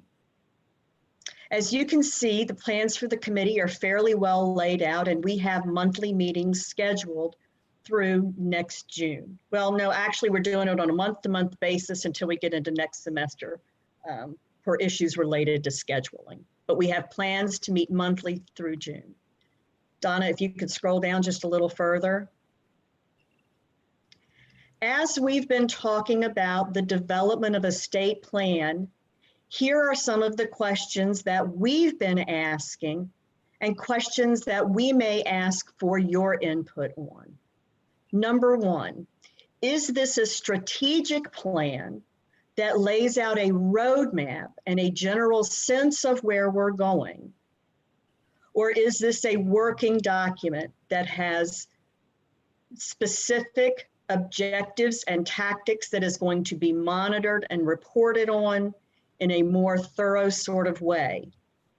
Both of those things have plus sides and both of those things have downsides to them.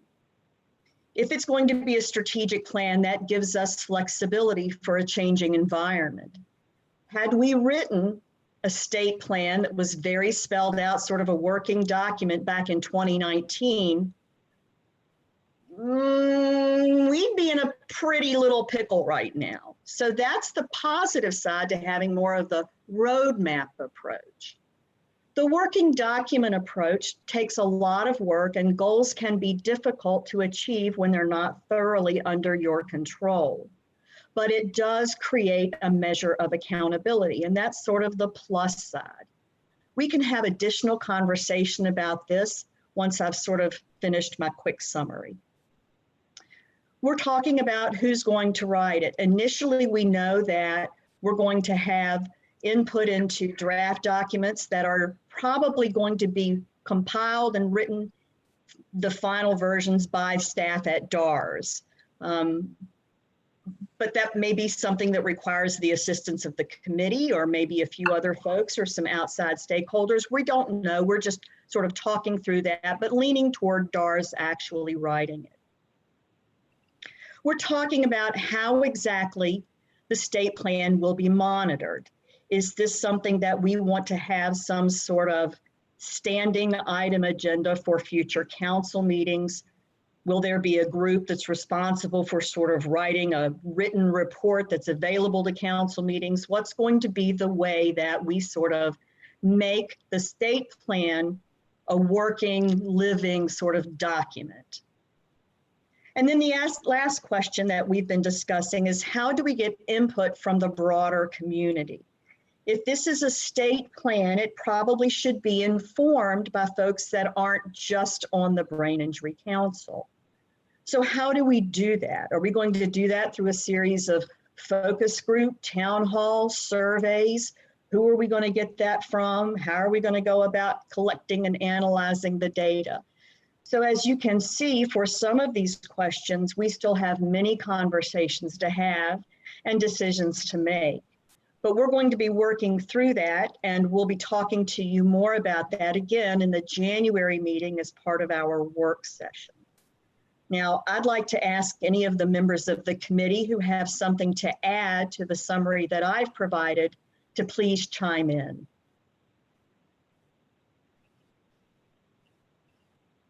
Hi, this is Victoria. I know we had talked a little bit about a hybrid plan. Is that still up for discussion? Everything is up for discussion. Whether that discussion happens with the council or whether that discussion happens among the committee or a hybrid of both, again, we could roll that into the work session. So yeah, that's absolutely up for discussion.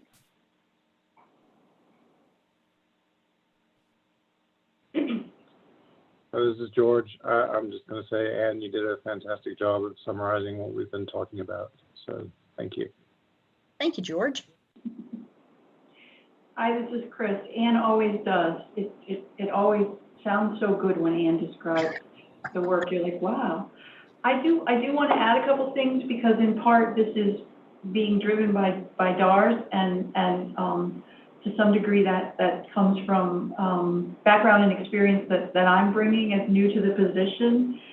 One of the things I wanted to kind of highlight based on what Ann said, at times there's been discussion back and forth about whether or not the state plan, looking at it as kind of maybe a one-year document, has been considered a deliverable of the federal grant. And what we're doing here is making quite clear that the council and its activity and a state plan for brain injury are distinct from the federal grant. And in fact, rather than the grant informing what's in the state plan itself would inform what is in the grant. So looking at our long-term goals and vision for Virginians living with brain injury and their caregivers, having that picture in our minds and in front of us on paper would help us to make those decisions. I get what Ann was saying when she talked about, the difference between a strategic plan and a working document might have really thrown us in light of the last however many months under COVID. To me, in my mind, having that picture of the future helps us to evaluate the decisions that are made when we're thrown into those kinds of crisis or quick pivot positions, because we look back at what our overlying vision is and goals and say, okay, in this new environment, how do we maintain the same picture? And to me, in neither plan, and Victoria mentioned the hybrid, do you have to say, well, we said we were always going to do it, we said we were going to do it A, and even though the whole environment has changed, we're going to keep doing it A. It would be a living document no matter what, and there would be reviews with council to be talking about how we need to change focus or update. And then the last point that I would like to make is, to me, it is very important that this is a multi-year plan, that it is more than a 1 year at a time, because the issues that we're talking about, and when we think back to the items that came up in the priorities discussion, addressing housing needs of people with brain injury is not going to be addressed in a year. It's going to take several years. It's going to take several multi-year plans to be chipping away at that. And to me, if we don't have a long-range picture, we could get overwhelmed with what that mountain right in front of us versus the let's just take it step by step. So that's a little bit about my thinking that has kind of pushed the committee, and I have to also take responsibility for the extremely ambitious time frame. The committee is much more rational than that, but I threw the gauntlet down in front of them, and they at least giggled like Ann's doing now. That's my input. Well, Chris, thank you for a couple of those comments. Sure, absolutely. I failed to say that we are thinking about this as a sort of a 3 to 5 year sort of time frame that does set sort of a roadmap. And yeah, I was trying to make sort of the distinction between what we'd done previously under the state plan, but I think you articulated that really nicely, in that as a state, as an agency, we have a responsibility to each other to have a plan regardless of whether or not we have a federal grant. And our plan may very well help inform, what our next RMP, it will help inform what our next federal grant looks like if we have that opportunity again. So thanks for adding those points.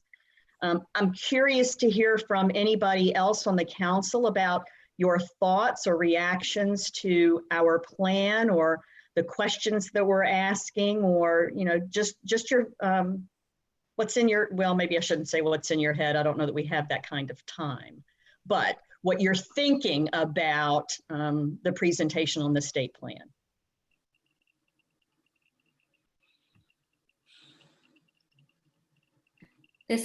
Hi, this is Kara Beatty. Victoria had alluded to the hybrid, and or a hybrid plan. I kind of wanted to hear a little bit more about that.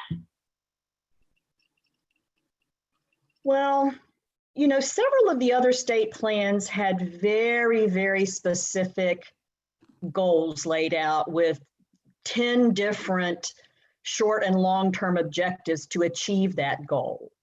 And we've struggled with that in the past in Virginia, because if you write a goal that says, we're going to get more funding to create a neurobehavioral waiver, well, that sort of is out of our control.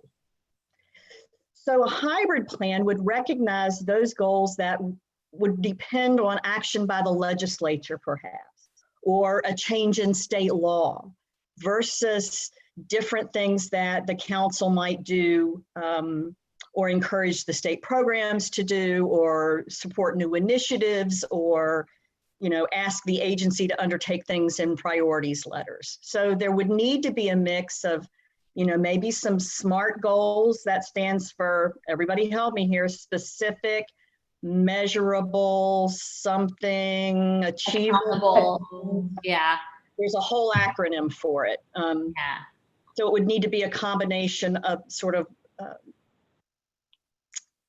non-specific and perhaps some specific goals. So that's sort of what we were talking about. Is that clearer?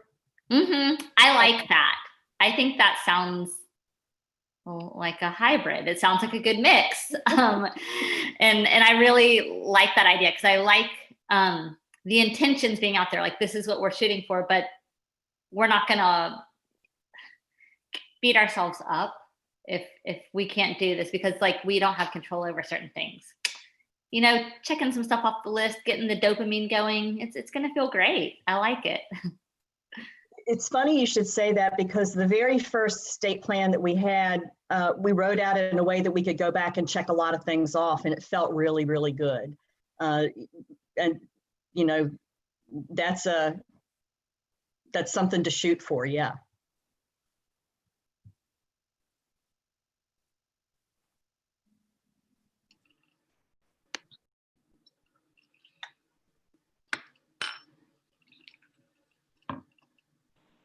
Elizabeth, were you getting ready to say something?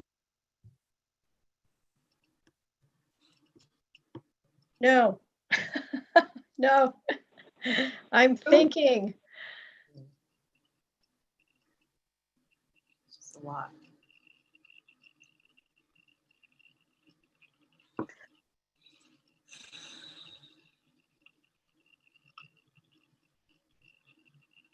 Mute myself. Okay, then what we'll plan to do is, as the committee sort of determines exactly what that work session for the January meeting will be, we'll try to make sure that we provide you with enough context and background for some of the questions. We've talked about, you know, little breaking out into small group discussions. We've talked about walking around with the dots, the colored dots and the pieces of paper all over the room. We've talked about a couple of different approaches to getting some input, but once we sort of drill down on what that looks like and what we'll be discussing, we'll try to provide you all with as much information as we can prior to the January meeting. Thank you.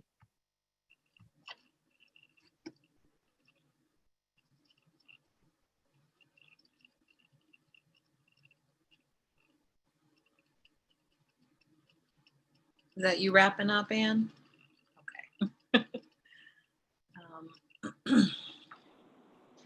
And I do have a question.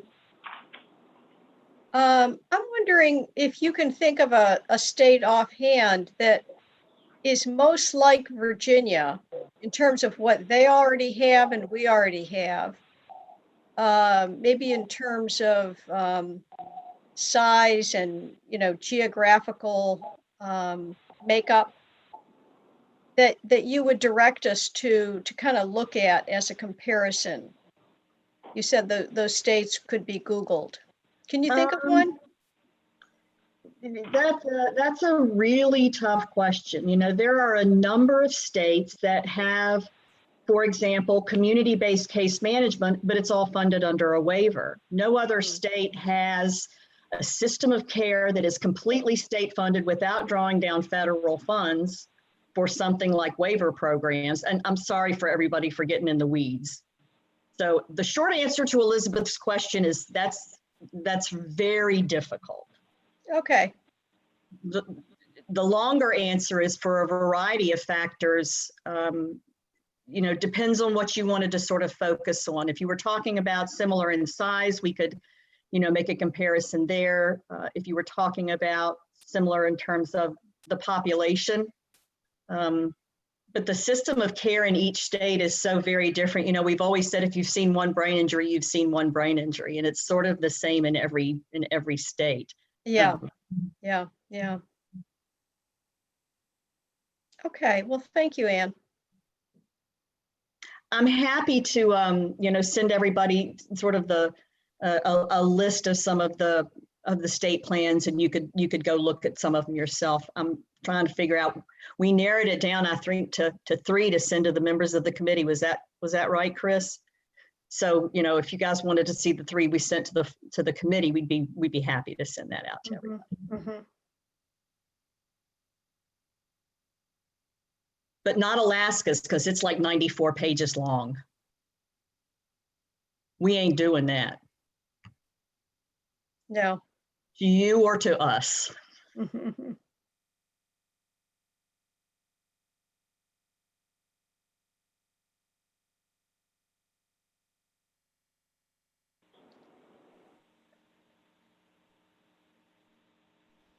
Any other questions on that? Take another minute or so just to give people some time to think about it.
That was only 1 minute and not 5, but I do know that Anne tends to explain things very well. So I'm going to go ahead and move on. And please feel free to email me if, you know, say that I didn't stick to what you said you're going to do and I needed the 5 minutes, and I will be much more mindful next time. But I do think we did well with that. So we've moved on to our last order of business here, which is the other business. And I do know we have some other business. Monique, I think we have a couple. One person is not here to talk about it, so if it's all right with you, we'd like to go to Anne to talk about BIAV's legislative agenda. Sure, sounds good.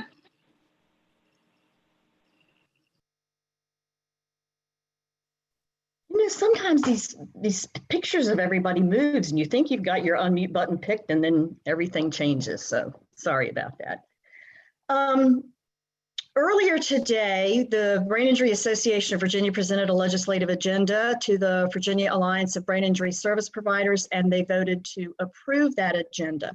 We've been working collaboratively over the last several months to develop our plans for what we're going to ask for in the upcoming General Assembly.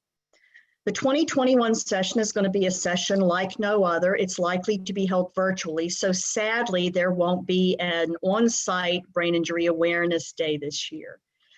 But I ask you all, I urge you all, I encourage you all to stay attuned to the Brain Injury Association of Virginia webpage for advocacy updates as we move through the session. We'll have materials available for everybody to help us write letters to legislators and ask for support for the things we're requesting. We have a couple of different items that we're going to be asking for in terms of budget amendments, and we have one bill. I'm going to talk about the bill first. In the Code of Virginia, there is a definition of brain injury that needs to be tweaked slightly, updated from an assumption that was made several years ago about us getting a brain injury waiver. Again, I don't want to get into the weeds, but I'm happy to provide more detailed information. What we're essentially looking for this bill to do is update the definition of brain injury that appears in the State Code of Virginia.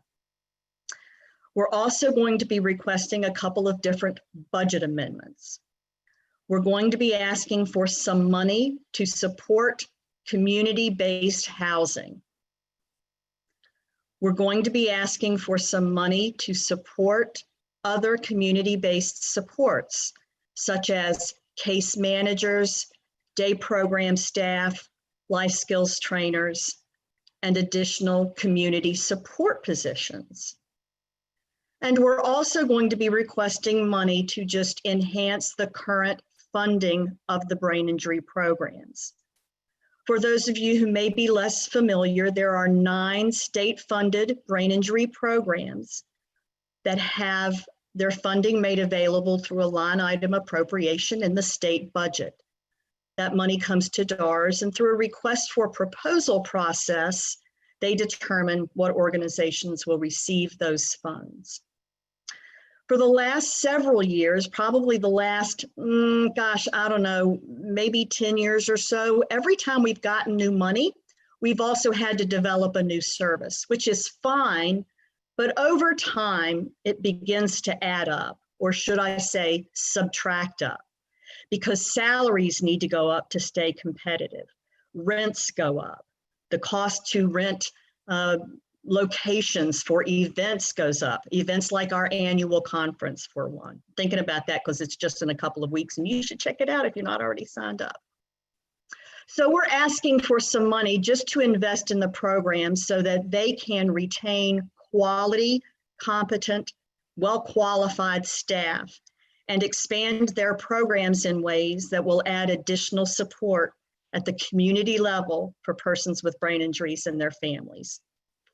So this is the last meeting that we'll have before the General Assembly session. It starts in January. And again, I'm encouraging you all, asking you all, begging you, pleading with you to stay in touch with BIAV and join us in our advocacy efforts. Your stories are the one that gets things done, and we can't do this without you. So thank you very much.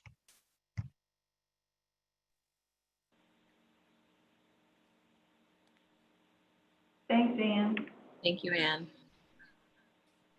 Monique, we have a request from John Reynolds, who had to leave the call and couldn't get back on. Okay. He would like us just to remind all council members that the Virginia Board of Education guidelines for policies on concussions in students is undergoing review. The initial work has been completed, and beginning next week, the draft guidelines will be reviewed by subject matter experts and key stakeholder groups. Their goal is to send the draft guidelines to the Board of Education for their review in late November, and then the public comment period would open after all that, after that.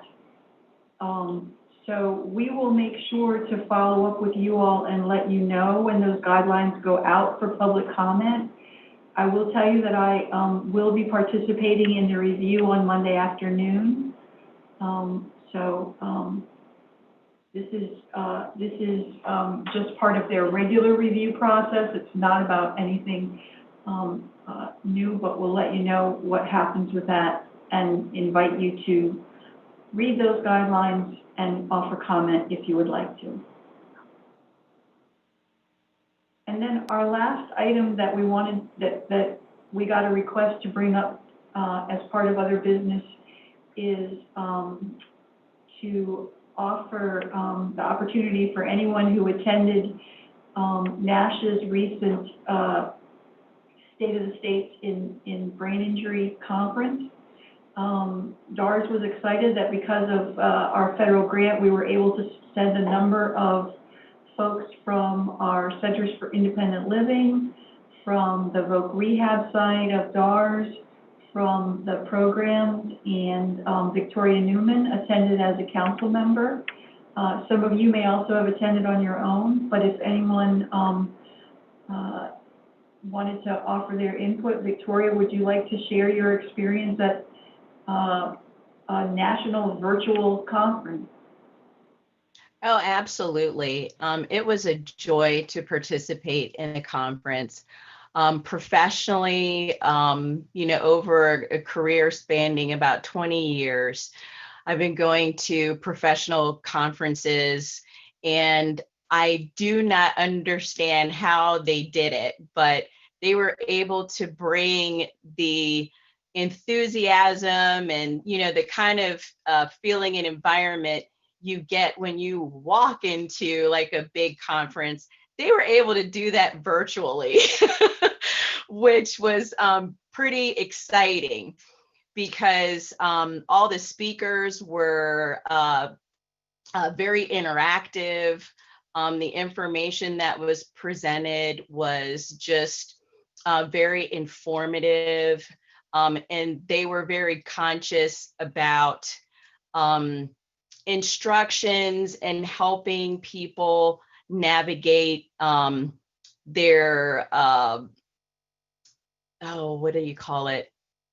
We had events and panel discussions, but they're the exhibit floor, yes. So you could actually visit exhibits virtually and converse and connect with people. So that was very cool. I had Donna and Chris, you know, come up to me, you know, virtually. It was just fun. It was that same kind of energy, and it was just really wonderful. I would highly recommend not only like membership, but just participation in this conference next time if anyone hasn't done so. That's my spiel. Anybody else want to offer any feedback on the conference?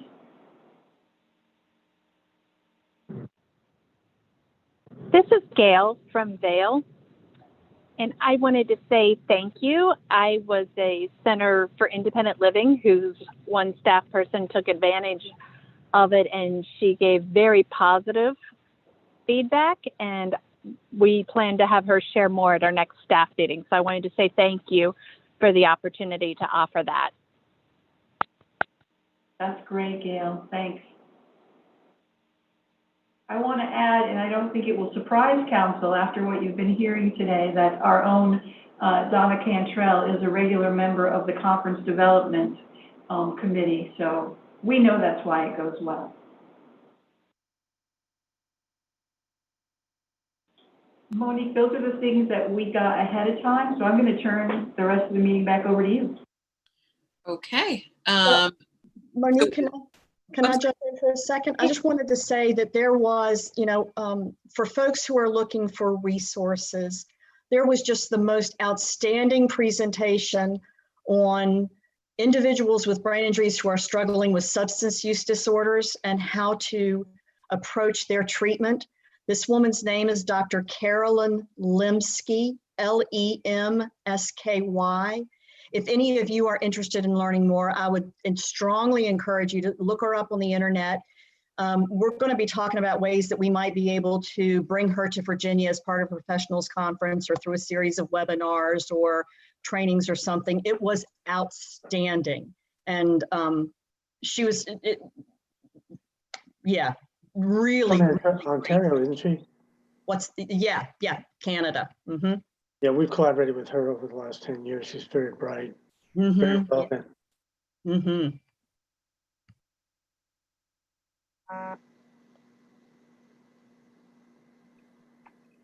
Thank you, Anne. Yeah, I've seen some webinars or something somehow, and I was really impressed.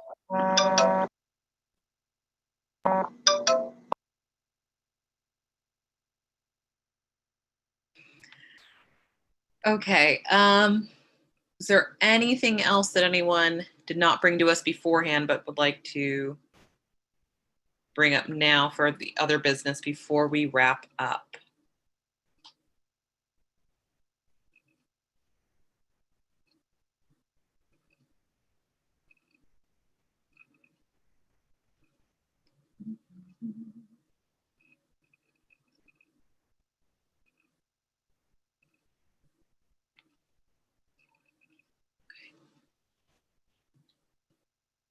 And this would typically be something you'd thought about before, but you hadn't been able to get to us ahead of time. So, so I do think that we can go ahead and wrap up. I think this was a wonderful meeting, probably one of my faves. And I don't know, I think it was just great, even though it was over, Zoom, which is typically pretty awkward. I think we did a really great job and communicated really well. And I think it's clear we do have the time to kind of do the 5-minute breaks consistently. So I think that's good. So, hopefully we will go with that in our next meeting and see how that goes. Carol will decide. And yeah, thank you all for being here today and for putting up with me when I've been a little more frazzled in the past and things like that. And I think I'd have to say this, the thing I miss the most being on Zoom is missing out on Anne's outfits. It brought me such joy. I just would, every time I was like, what is she be wearing today? And then I'd think, could I pull that off? Probably not. But so that's what I miss the most. Can we at least ask her to show her shoes? I will say that, I did put on a dress for the meeting today. See? Yeah. So I miss that. But I just had to throw that in there. Okay. So then with that being said, I will call a motion to adjourn, or call for. This is Sandy. I will second your motion. Thank you, everyone. That might have been the first, but can we get a second? I will. Thank Okay, you. I will first your motion. I will second the motion. Thank you. All right, you guys have a great weekend, and You do we'll the see same. you all in a couple months. Take care. Bye. Thank you.